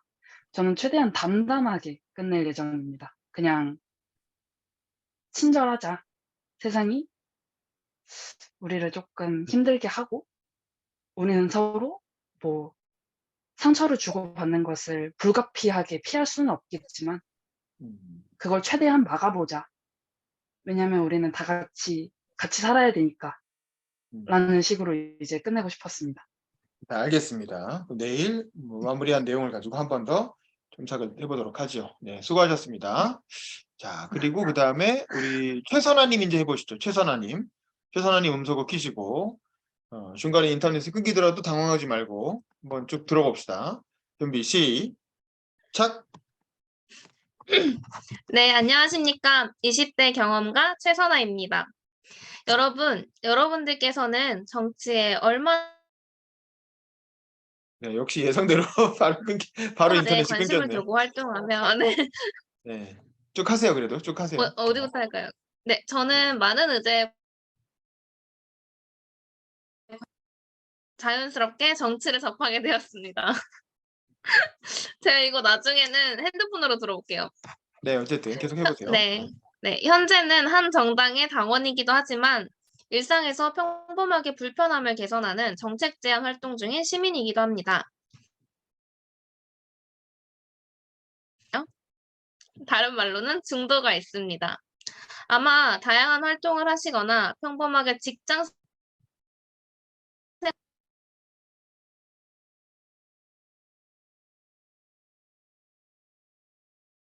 네, 여전히 예상대로 계속 인터넷이 끊기고 있어서 최선아 씨 지금 잠깐 멈추고 그러면 한 번 더 기다렸다가 잠깐 나갔다가 핸드폰으로 다시 들어오세요. 그럼 다음 차례 하도록 하겠습니다. 지금 상황상 할 수가 없네요. 인터넷이 계속 끊겨서. 그다음 이윤희 씨로 한번 가볼까요? 이윤희 씨 음소거 키시고 이윤희 씨. 자, 이윤희 씨 거를 한번 들어보겠습니다. 네, 시작하겠습니다. 네, 준비 시작. 안녕하십니까. 이 자리를 빌려서 우리 사회 청년 세대의 수도권 중산층 청년 과대표와 지방 청년 소외, 그리고 이런 현실에서 민주당 청년 정치가 가야 할 길을 이야기하고 싶은 청년 이윤희입니다. 사람이 인생에서 한참 푸른 시절을 청년이라고 하죠. 그런데 우리 시대에서 이런 푸름을 가질 수 있는 청년은 지역으로는 수도권에 거주하고 계층은 중산층 이상이어야 한다는 조건이 필요한 것처럼 보입니다. 저는 경기도에서 서울로 출퇴근할 뿐임에도 광역버스를 타면서 교통비가 2배로 뛰었고 지방에서 상경에 자취하는 친구가 월급 한 푼 모으지 못해서 대가 식사를 계산한 일도 있었습니다. 저에게는 여차하면 기대 부모님이 수도권 집이라도 있지만 제 친구는 퇴직할 때까지 서울에 자리를 잡지도 못할 것 같습니다.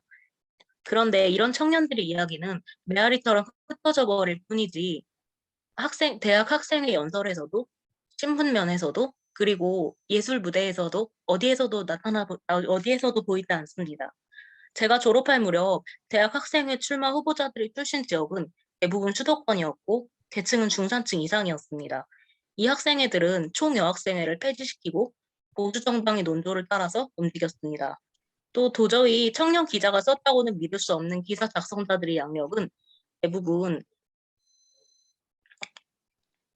수도권 중산층 이상 가정 출신의 청년들이었습니다. 일반적으로 청년 예술에 기대할 수 있는 탕탕한 패기 또는 참신한 문제의식 대신에 시대의 희생양으로서의 허무만을 토로할 뿐인 작품들도 수도권 바깥 혹은 중산층 이하에 뜨는 예술에 도전하기 어려운 구조의 산물이었습니다. 청년 문제에서 질 좋은 일자리가 없고들 하는데 이것도 적어도 취업할 일자리가 있다는 전제로 취업할 일자리가 있다는 전제로 청년 일자리 자체가 없는 지방에서는 구름 이소리일 뿐입니다. 지역이 편중되면 좌우를 볼 수가 없게 되고 계층이 편중되면 상하를 볼 수가 없게 됩니다. 특히 앞서 보고 듣고 겪은 예시로 소개드렸던 학생회, 언론, 예술 등 사회에서 중요한 스피커를 가지고 있는 직군들이 특정 지역과 특정 계층 문제에만 선착하는 청년들 중심으로 채워져서 경직되는 현상은 10년이 지나고 20년이 지나도 우리 청년 세대의 문제가 될 것입니다. 그리고 이런 문제는 정치 분야에서 특히 우리 민주당 청년 정치에서도 두드러지고 있습니다.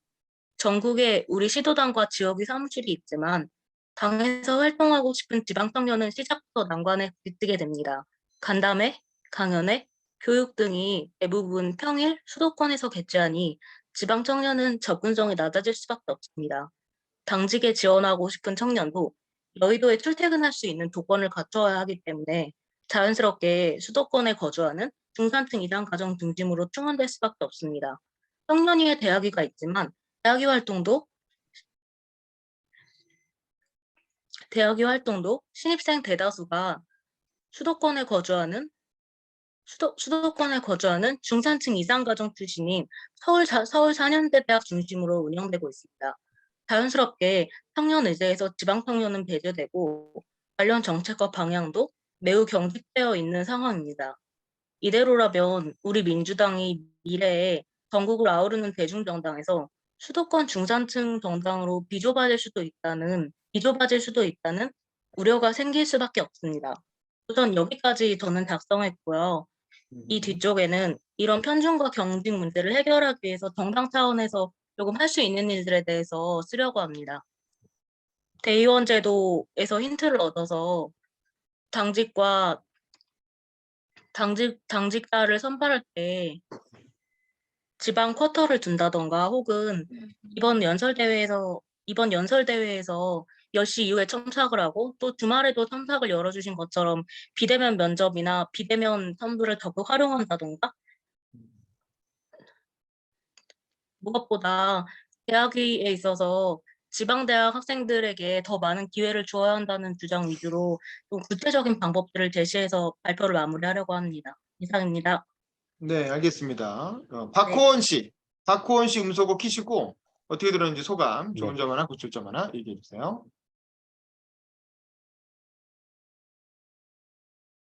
박호원 씨? 뭔가 연결이 여의치 않으신 것 같습니다. 조금 이따가 하고. 저는 지금 조금 네, 이따 하겠습니다. 말씀하세요. 네네. 지금 잘 들리세요? 네네. 예. 제가 제 아이폰이 좀 뭔가 문제가 있었나? 예, 아이폰 다시 다른 걸로 바꿨더니 잘 되네요. 예. 일단 좋았던 점을 말씀드리자면, 예, 그 진솔한 이야기를 통해서, 예, 다른 분들, 그 청중들의 그 주의를 끌었다. 그런 부분에 대해서는 높은 점수를 주고 싶고요. 다만 나쁜 점을 좀 이야기하자면 지금 시선 처리, 뭐 저도 이거를 좀 바꿔야 되지만, 예, 이런 말씀 드리기엔 좀 제가 부끄럽긴 한데, 시선 처리가 조금 많이 안 좋았습니다. 요리조리 돌리시고 그러셔가지고, 저러셔야 되나, 굳이. 그런 생각이 들었습니다. 솔직히 말씀드리자면 이 부분 개선되면 좋을 것 같고요. 약간 또 하나 더 말씀드리자면 어, 일단 이 문장을 많이 길게 하는 부분도 좀 있었습니다. 예, 이것도 뭐 저도 약간 고쳐야 될 것 같긴 한데, 예, 그 문장을 조금 짧게 하는 부분이 있으면 할 수 있다면 예, 그렇게 해주시면 좋을 것 같습니다. 감사합니다. 네, 지승욱 씨 음소거 키시고 소감, 좋은 점 하나, 고칠 점 하나 얘기해 주세요. 저도 이제 내용 되게 좋게 들었고 했는데 예, 시선 같은 것도 저도 이제 느꼈고 예, 안경을 이렇게 많이 만지셔가지고 그게 좀 집중이 잘 안 되더라고요. 그래서 그 부분도 그렇고 또 이제 내용은 이제 잘 들었는데 한번 주의를 이걸 한번 환기시킬 약간 좀 그런 이야기를 좀 추가해주면 좀 좋을 것 같아서 예, 의견 드립니다. 네, 감사합니다. 네, 저도 아주 내용은 아주 좋습니다. 굉장히 시적절하고 필요한 주제죠. 너무 수도권 집중 현상. 그 전에 연첨석 때도 말씀드린 것처럼 그 나의 해방일지라는 드라마에서 나왔던 내용, 그거를 조금 언급을 해주시면 어떨까 싶어요. 그래서 그 뭐 얘기하잖아요. 뭐 1시간 반씩 출퇴근하고 뭐 노른자 흰자 얘기 많은 사람들이 봤던 드라마니까 그거 살짝 얹어주시면 어떨까 뭐 그 생각이 들고 그다음에 이제 시선처리 얘기가 나온 이유가 지금 얼굴을 이렇게 들이밀면서 하고 있잖아요. 이렇게 들이밀면서 이렇게 여기 봤다 여기 봤다 이렇게 하니까 네. 너무 원고 보고 있는 게 뻔히 보이기도 하고 이게 또 보는 사람이 부담스럽기도 하고 이렇거든요.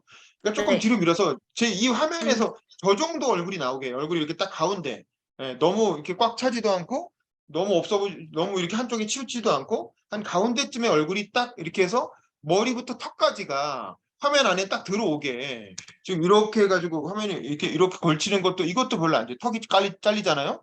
이렇게 하면 또 머리가 잘리잖아요. 그러니까 이제 화면 안쪽에 자연스럽게 내 얼굴이 딱 들어오게끔 헤드룸도 좀 어느 정도 있고 이렇게 턱부터 목까지 이렇게 상단이 어깨까지 다 화면에 나오게끔 그러니까 뉴스 앵커라고 생각하고 방송 기자 뉴스 진행하는 앵커라고 생각하고 이렇게 딱 가운데 나오게 정리한 다음에 말씀을 하시는 게 아무래도 보는 사람들이 가장 덜 부담스럽다라는 점.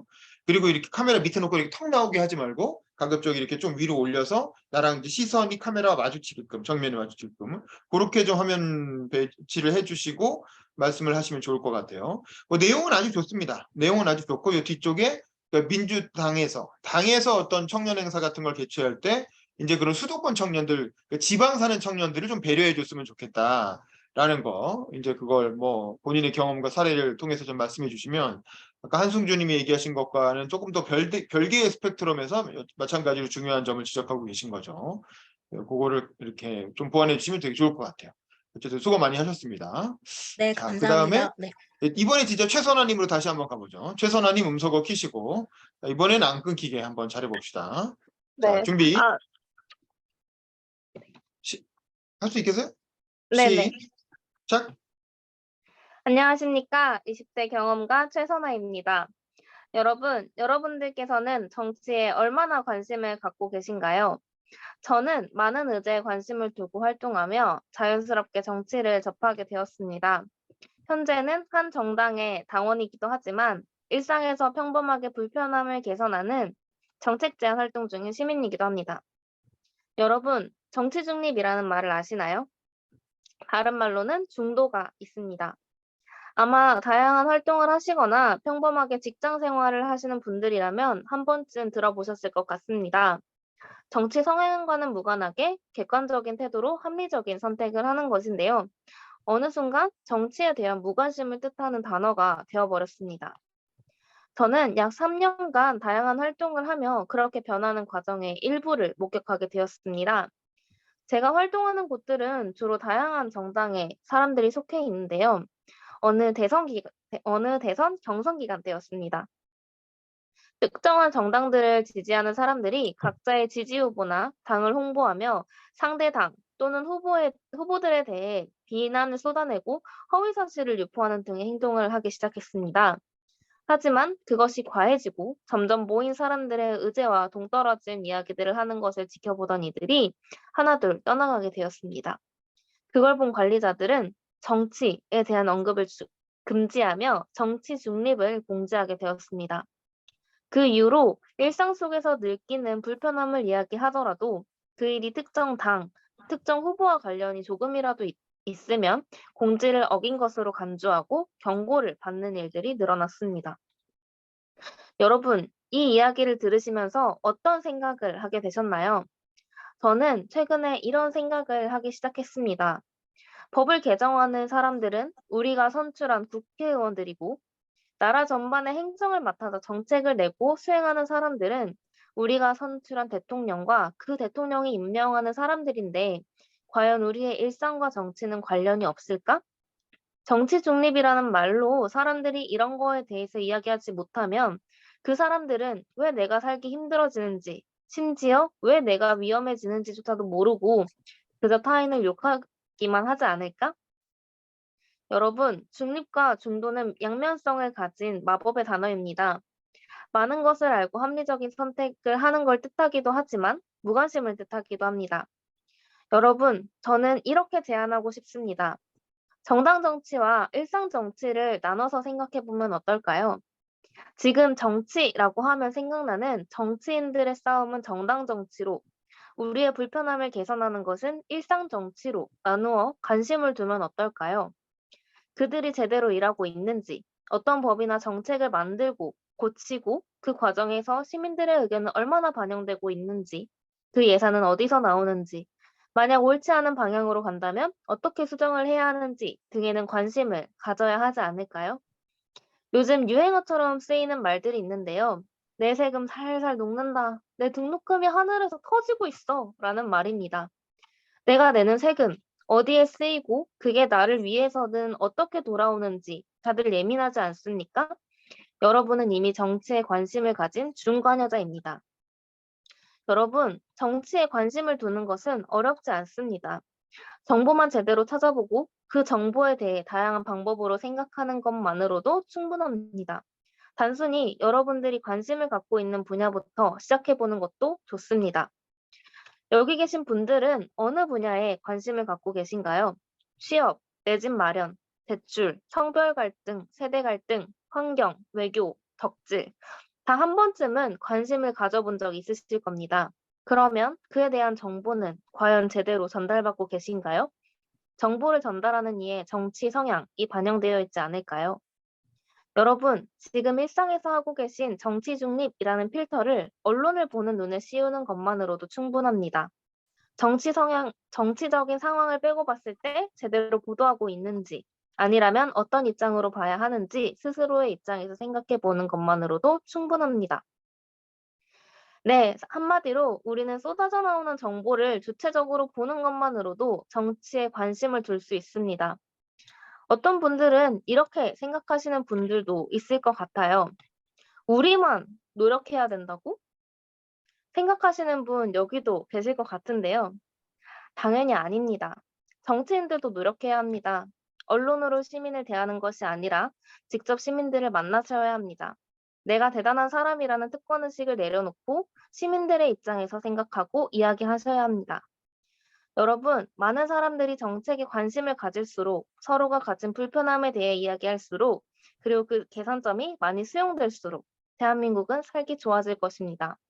이미 일상 속으로 들어와 버린 정치를 중립이라는 말로 무시하는 게 아닌 정당 정치와 일상 정치로 나누어 생각해 보면 어떨까요? 진정한 중도가 되어 대한민국을 발전시킬 여러분들과 함께하고 싶습니다. 감사합니다. 네, 좋습니다. 김진수님 음소거 키시고 소감, 좋은 점 하나, 고칠 점 하나 얘기해 주세요. 네, 먼저 직접적인 그 사례를 통해서 정치에 접근하니까 그 정치 중립에 대해서 조금 더 가까워서 와닿게 느껴졌었습니다. 마지막 제안까지 너무 좋았고요. 근데 마지막으로 결론적으로 딱 생각했을 때, 진짜로 뭐 지금 주장하고 싶은 게 어떤 건지 한 장으로 제가 좀 생각을 했는데 기억에 좀 잘 안 남더라고요. 그래서 이런 많은 얘기를 했는데 직접적으로 어떤 거를 이렇게 주장하고 싶은 건지에 대한 거를 저는 제 개인적으로는 좀 잘 못 느꼈습니다. 네. 그다음에 김영준님 음소거 키시고 소감, 좋은 점 하나, 고칠 점 하나 얘기해 주세요.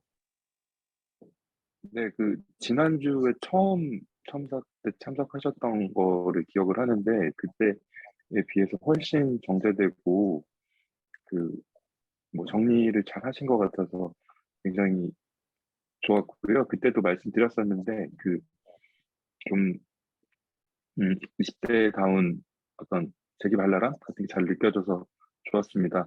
근데 저도 오늘 여기 들어와서 아까 윤범기 기자님께서 말씀해 주시면서 그런 것도 중요하겠구나 지금 느낀 건데 뭐 이제 뭐 예를 들어서 온라인 접속 상태부터 시작해서 카메라 구도나 이런 것들도 저도 그걸 좀 같이 고민을 해봐야 될 것 같아서 그런 것들 염두에 잘 두시면 좋을 것 같습니다. 고생하셨습니다. 네, 저도 지난번 발표보다 훨씬 더 좋아졌고 자연스러워진 것 같습니다. 연설문 내용도 정리가 잘 된 것 같고요. 그 정치적 중립, 중도 얘기를 하면서 그러니까 정치적 중립을 강조하는 흐름이 자칫 그냥 정치를 외면하는 흐름으로 정치 자체를 금지해버리고 정치에 관한 발언을 금지하고 정치를 외면하는 흐름으로 가서는 안 된다. 그런 트렌드로 가서는 안 되고 그게 일종의 그래서 이걸 그 정당 정치와 일상 정치로 구분해서 정치적 중립의 태도를 취하더라도 일상 정치에는 관심을 가져야 되고 그러려면 이제 그 더 알기 위한 노력을 해야 된다. 정치에 대해서 좀 더 관심을 가지고 알기 위한 노력이 필요하다. 그다음에 정치인들한테도 니들도 언론만 쳐다보지 말고 일반 시민들의 관점을 가지고 시민들을 위해 문턱을 낮추고 시민들과 직접 소통해라. 이렇게 양쪽을 다 지적을 해주시고 그래서 우리가 모두 정치에 관심을 가진 중관여자 그리고 진정한 중도로 거듭나자. 뭐 이런 플로우인 거죠. 전체적인 스토리라인은. 뭐 되게 좋아요. 좋고 잘 해주셨는데 얘기도 훨씬 더 자연스럽게 지난번보다 훨씬 더 물 흐르듯이 자연스럽게 흘러가는 측면이 있고 다만 시간이 조금 오버되는 것 같아요. 우리가 30분에 시작했는데 36분? 뭐 5분 이 정도까지 하셨거든요. 한 1분 정도 오버되는 것 같아서 내용을 한번 잘 보시고 한 1분 정도 드러낼 수 있는 부분이 없나. 왜냐하면 실제로는 외워서 한다고 치면은 조금 더 천천히 읽게 될 거기 때문에 지금처럼 이렇게 자연스럽게 빨리 못할 수도 있어요. 그래서 분량을 조금만 더 줄이면 몇 문장만 더 드러내서 하여간 30초에서 1분 정도만 내용을 좀 줄이시면 좋을 것 같고 하여간 결론은 이렇게 정치에 관심을 가진 어떤 진정한 중도로 거듭나자 뭐 이런 거에 초점을 맞춰서 얘기를 해주시면 될 것 같습니다. 네, 고생하셨습니다. 이제 마지막으로 송경진님이 아직 안 하셨고 박현숙님도 아직 안 하셨는데 박현숙님은 저한테 원고를 따로 보내주셨어요. 그래서 왜냐면 인터넷 연결이 계속 끊겨갖고 박 교수님 제가 따로 한번 봐드리겠습니다. 그럼 송경진님 거 한번 듣고 오늘을 마무리할게요. 자, 준비. 음소거 키시고 시작. 안녕하십니까. 세상을 널리 이롭게 하기 위해 실천하는 청년 송경진입니다. 시작하기에 앞서 질문 하나 하겠습니다. 여러분은 각자 삶의 의미에 대해 생각해 본 적이 있습니까? 생각해 본 분들도 있을 것이고 해봤으나 너무 어렵다고 생각하신 분들도 있을 것입니다. 앞에 있는 저는 여러분들이 보시다시피 남들과는 다른 행색을 갖추고 있습니다. 안 보이시는 분들 위해 말씀드리자면 저는 장발을 한 남자입니다. 그렇다면 왜 앞에 있는 저는 이런 차림을 하고 있을까요? 저는 지금 두 번째 도전을 하고 있습니다. 첫 번째 도전은 3년 전에 달성했습니다. 이 도전의 내용은 바로 머리 기부입니다. 머리 기부는 소아암 환우들이 가발을 만들기 위해 필요한 모발을 제공하는 행동 나눔입니다. 그리고 또한 저는 헌혈을 100회를 달성해서 명예의 전당에도 등록된 삶을 살고 있습니다. 그렇다면 이 도전을 왜 하고 있을까요? 저 또한 얼마 전까지는 삶의 의미에 대해 생각해 본 적 없는 20대를 보냈습니다. 누구보다 치열하게 삶을 살아내며 싸워 나아가던 시절이었습니다. 그렇게 살다 보니 내가 누구인가에 대해 생각할 틈 없이 바쁘게 앞만 보고 뛰었습니다. 그러다 문득 우연찮게 참여한 자기 개발 시간에 삶의 의미에 대해 고민해보는 시간을 갖게 되었습니다. 글쎄요, 처음 생각은 막연하게 행복하자 정도였습니다. 그럼 행복을 위해서는 뭘 찾아야 되지? 내가 언제 행복했지? 에 대해 생각해봤지만 막연하게 떠오를 뿐 명쾌하게 답을 찾지는 못했습니다.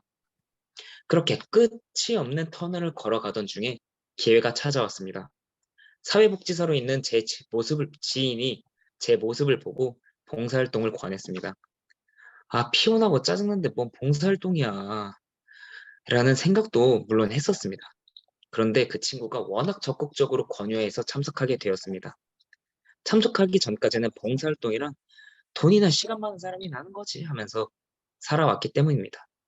그런데 이게 웬걸 상대적으로 더 힘들고 더 어렵고 더 바쁜 사람들도 그리고 훨씬 더 어린 친구들도 할 수 있다는 것을 보고 편견이 완전히 깨졌습니다.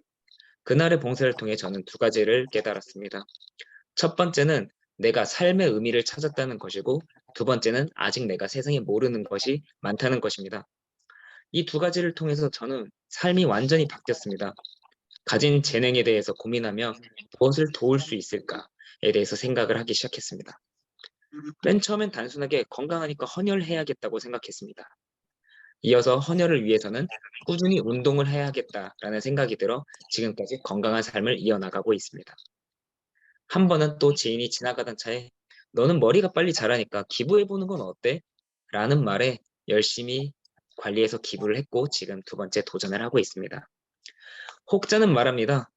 야, 그런 거 하지 말고 내가 돈 줄게. 넌 그만해.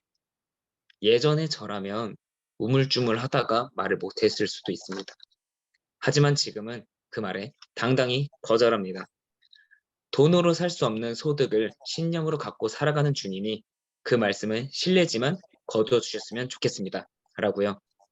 물론 현재 재직 중인 회사에도 기부를 목적으로 장발을 유지하겠노라 보고하고 사회생활을 진행 중입니다. 혹시나 저 친구 이거 사회생활에 문제 있는 거 아니야? 라고 걱정해 주신 분들이 있다면 이 자리를 빌어 감사 인사드립니다. 저 잘 지내고 있습니다.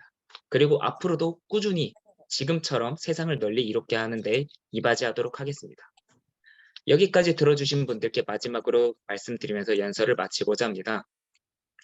여러분은 각자 삶의 의미에 대해 생각해 본 적이 있습니까? 없다면 오늘 이 자리, 제 연설이 계기가 되어 각자 자신의 재능을 기부하는 삶을 살았으면 좋겠습니다. 부족하지만 필요하다면 재능을 고민하고 찾는 시간에 제가 함께 도움이 되었으면 합니다. 그리고 그 결과는 여러분의 삶의 의미를 찾는 시간이 될 것이라 믿습니다. 아니, 여기 함께 있는 우리라면 반드시 그렇게 이루어질 것이라고 생각합니다. 이만 제 연설을 마치도록 하겠습니다. 이상입니다. 네, 감사합니다. 우리 김동희 씨 음소거 키시고 어떻게 들었는지 소감, 좋은 점 하나, 고칠 점 하나 얘기해 주세요. 저는 개인적으로 자신을 드러내는 거에 되게 숨김이 없으신 그 태도 자체가 되게 멋있다고 생각을 했어요. 저는 이제 아까 되게 제 연설이 되게 짧기는 했지만 저는 말의 힘을 굉장히 강하게 믿는 사람이라 모든 사람들이 다 자신의 정체성에 대해서 숨김없이 이야기를 해주시는 그 모습이 아마 듣는 청중들에게 하여금 뭔가 나 자신의 정체성에 대해서 좀 더 확립이 되게끔 해줄 거라고 저는 생각이 들어서 주제 자체가 되게 좋았다는 점이 가장 좋았고, 이제 개인적으로는 제가 느꼈을 때는 살짝 길게 느껴져가지고 이게 아마 되게 발음이 엄청 좋으신 편이어서 집중이 되게 잘 되는데 속도가 살짝 느린 걸 수도 있고 그 양이 조금 많아 가지고 제가 이제 길게 느꼈을 수도 있어요. 그래서 쪼끔 더 뭔가 그 연설이 처음부터 끝까지 진행이 되는데 그 텐션 유지가 좀 더 잘 됐으면 좋겠어서 약간 속도가 조금 빠르거나 아니면은 시간이 쪼끔 짧아지거나 하면 좀 더 좋을 것 같습니다. 네, 그다음에 우리 한승주님도 음소거 키시고 소감, 좋은 점 하나, 고칠 점 하나 얘기해 주세요. 네, 초반에 이렇게 본인의 멋진 경험을 얘기해 주셔가지고, 그러니까 이렇게 경험한 멋진 사람의 이야기를 계속 듣고 싶다라는 그런 생각이 들었어요. 그래서 좀 끝까지 집중도 있게 들었던 것 같고, 근데, 이렇게 중간쯤 이후부터 좀 그런 생각을 했어요. 그래서 말씀하고 싶은 게 삶의 의미를 찾자는 건가? 아니면 재능 기부를 하자는 건가? 약간 좀 모호한 느낌이 있긴 했어요. 그래서 본인이 깨달은 삶의 의미는 무엇이었는지, 그래서 마지막에 정말 딱 주장하고 싶은 거는 무엇인지가 조금 더 명확해지면 좋겠다는 생각은 했습니다. 전체적으로 네, 좋았던 내용인 것 같아요. 네, 저도 연설이 지난번보다 훨씬 더 나아졌고 훨씬 더 스토리텔링이 자연스럽게 귀에 들어왔어요. 그래서 연설이 되게 완성되어 가고 있다는 느낌은 들고요. 결국 이제 삶의 의미라는 화두를 던졌지만 결국 봉사활동의 중요성을 얘기하는 거죠. 이게 본인이 봉사를 직접 해보면서 나도 막 바빠 죽겠는데 그러고 왜 하냐 이랬는데 어떤 우연한 계기로 봉사활동을 하게 됐고 그 봉사활동을 통해서 뭔가 좀 깨달음을 얻은 거잖아요. 저는 궁금한 게 이제 그날의 봉사활동이 뭐였는지 그게 왜 그런 깨달음을 줬는지 이제 그 얘기가 좀 빠져 있어서 도대체 무슨 봉사를 한 거야? 그리고 뭘 느낀 거야? 이 부분을 조금 중간에 삽입을 해주시면 좋을 것 같고. 그래서 뭘 내가 더 봉사를 할 수 있을까 보니까 그래 일단 헌혈을 할 수 있잖아. 근데 헌혈을 하려면 운동을 평소에 몸이 건강해야 헌혈이 되잖아요. 그래서 운동을 조금 더 해야 되겠다는 생각을 해서 좀 더 건강해지는 삶을 살 수 있게 됐고 오히려. 그리고 또 어떤 친구가 지나가다가 너 머리가 빨리 자라는 것 같은데 머리카락 기부해 보면 어때? 그래서 좋은 생각이다 해서 머리카락 장발 길러가지고 벌써 2번째 도전을 하고 있고 뭐 이런 얘기들 되게 좋은 것 같아요. 그래서 어떤 사람들이 야야 그거 하지 마 그냥 내가 돈 줄게 이렇게 말하는 사람에 대해서 그렇지 않다라고 이제 자신 있게 반박할 수 있게 됐다라는 점 이런 게 이제 스토리텔링이죠. 자기의 직접 경험을 통한 스토리텔링. 저는 그런 점이 굉장히 좋았고 이걸 이제 다른 말 흔히 하는 말로 하면 재능 기부 이제 뭐 봉사활동 뭐 이런 거지 단순히 돈으로 기부하는 것도 의미가 있지만 내 열정과 에너지와 어떤 전문성 내 시간을 기부하는 거 그리고 그 과정을 통해서 내가 느끼는 어떤 이렇게 뿌듯함, 성취감 이런 게 있다는 거죠. 그런 게 이제 그걸 이제 뭐라고 표현할지는 각자가 알아서 할 일인데 그게 이제 뭐 연대감이든 뭐 우리 사회에 함께 기여하고 있던 느낌이든 좋은데 그런 걸 본인이 정리해서 잘 얘기를 해주시면 좋을 것 같고 살짝 여기서 이제 이번 대회랑 또 얻는다면 예를 들면 여기 계신 윤범기 기자님도 이제 본인의 전문성을 가지고 이렇게 시간을 내서 내가 사실 돈 받고 하는 거 아니잖아요. 저도 다 무료로 그냥 제 시간 내서 하는 거거든요. 이렇게 재능 기부를 해주셨다든가 또 그 심사하시는 분들 왜 예선 때도 본선 때도 심사위원들 다 돈 안 받고 무료로 지금 해주시는 거거든요. 재능 기부로. 이 대회는 돈이 없습니다. 이 대회는 김한기 의원실이 예산이 없어.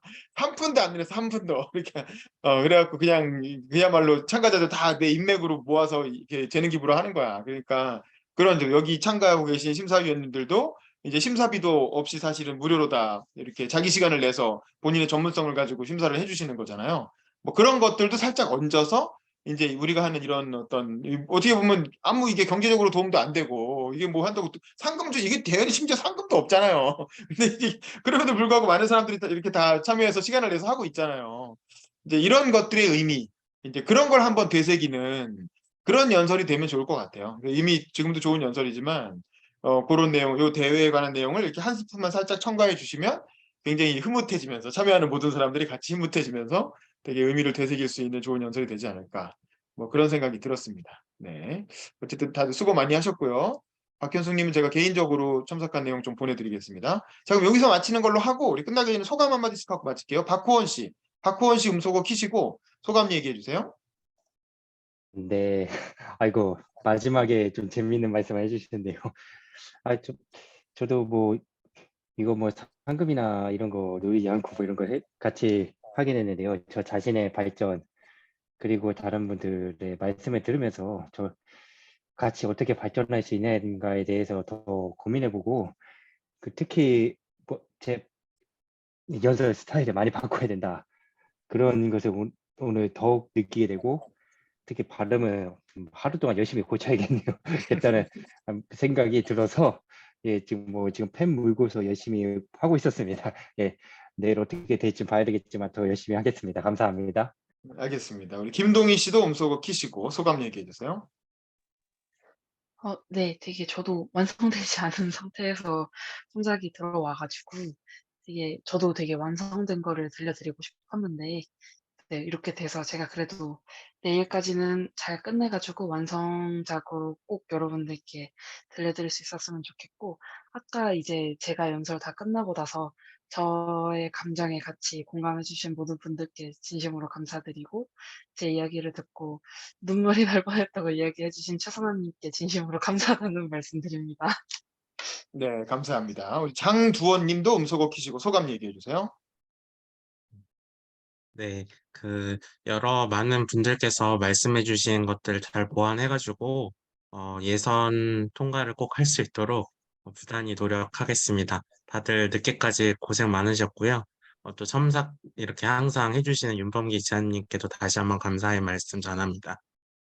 아이고, 감사합니다. 송병기 님도 음소거 키시고 소감 얘기해 주세요. 네, 저도 다른 분들, 저 자신에 대한 도전이기도 하지만 이런 시간을 늦은 시간까지 함께 해주시면서 윤범기 기자님을 비롯해서 그 다른 의미의 재능 기부를 또 해주시는 거잖아요. 이거를 그리고 저도 이 책을 읽으면서 봤는데 그 추천해주신 나만의 연설문을 써라 보다 보니까 느낀 게 이게 이번 차례만 해주신 게 아니라 이제 꾸준히 청소년이나 또 다른 활동도 많이 해주시고 있다는 차원에서 내가 이거 10년째 하고 있어. 10년째. 진짜 대단하십니다. 그러니까 진짜 아닙니다. 저도 생각하는 게 제가 생각하는 이 어떻게 보면 좀 외로운 길이 누군가는 다른 방향에서 다른 활동을 하고 있다는 거에 대해서 깊은 진짜 공감을 저는 계속 갖고 있거든요. 꼭 본선에 가서 만나 뵐 수 있었으면 좋겠습니다. 그리고 이 늦은 시간까지 다 같이 고생하시는 만큼 좋은 문장이 돼서 서로 각자 발전하는 시간 되었으면 좋겠습니다. 이상입니다. 네, 우리 김영주님도 음소거 키시고 소감 얘기해 주세요. 네, 저는 이제 지난번에는 토요일 낮 시간에 참여하고 밤에 하는 건 처음인데 너무 굉장히 피곤하네요. 다들 너무 고생 많으셨다는 점을 말씀드리고 싶고요. 확실히 이제 어쨌든 자기 혼자 썼을 때는 그게 굉장히 대단하고 훌륭하게 느껴졌어도 남들한테 선을 보이고 평가를 받고 해나가는 과정을 통해서 더 나은 결과물들을 만들어 나갈 수 있다는 생각이 오늘 또 새삼 들었습니다. 그래서 오늘 나왔던 얘기들, 서로 주고받았던 얘기들 각자 잘 반영해서 서로 할 수 있는 최상의 결과물들을 만들어낼 수 있었으면 좋겠습니다. 다들 고생 많으셨습니다. 네, 그다음 김진수님 음소거 키시고 소감 얘기해 주세요. 네. 개인이 지니고 있는 경험만큼 가장 좋은 자산은 없다고 생각합니다. 늦은 시간까지 각양각색의 인생을 엿볼 수 있어서 너무 좋았고요. 다들 고생하셨고 좋은 밤 되시길 바랍니다. 수고하셨습니다. 네, 한승주님 음소거 키시고 소감 얘기해 주세요. 네, 오늘 저도 일 끝나고 대학원 수업 받다가 막 부랴부랴 들어와가지고 엄청 피곤한 상황이긴 한데 그래도 또 이렇게 들어와서 이렇게 다시 한번 고친 연설문으로 피드백 받으니까 너무 좋았고요. 또 이 늦은 시간까지 저희를 위해 재능 기부를 해주고 계시는 유범희 기자님께 무한한 감사의 말씀을 또 드리고요. 같이 연설문 잘 마무리해서 저희 이제 예선 며칠 안 남았는데 예선 때 실력 발휘 1000% 해서 정말 좋은 연설들로 모두 다 마음에 남을 수 있는 그런 시간이 됐으면 좋겠습니다. 늦은 시간까지 고생하셨습니다. 네, 감사하셨고요. 최선아님 음소거 키시고 소감 얘기해 주세요. 네. 먼저 제가 살짝 멘붕이 왔었거든요. 저 앞에 한승준 님이 계시더라고요. 네. 한승준 님이 너무 일단 잘해. 네, 너무 잘해요. 너무 잘하는데 또 주제도 저랑 겹쳐요. 비슷해요. 그래 가지고 정치 관심을 갖고 그 시간 얘기하시는 거랑 해 가지고 저랑 겹치는 부분이 있더라고요. 그래서 그거를 들으면서 제 표정이 막 웃고 막 그랬었는데 공감되는 거 하나랑 제가 어떻게 될지 걱정되는 거 하나 때문에 계속 웃었는데 일단 저도 많이 노력을 해서 고쳐보겠습니다.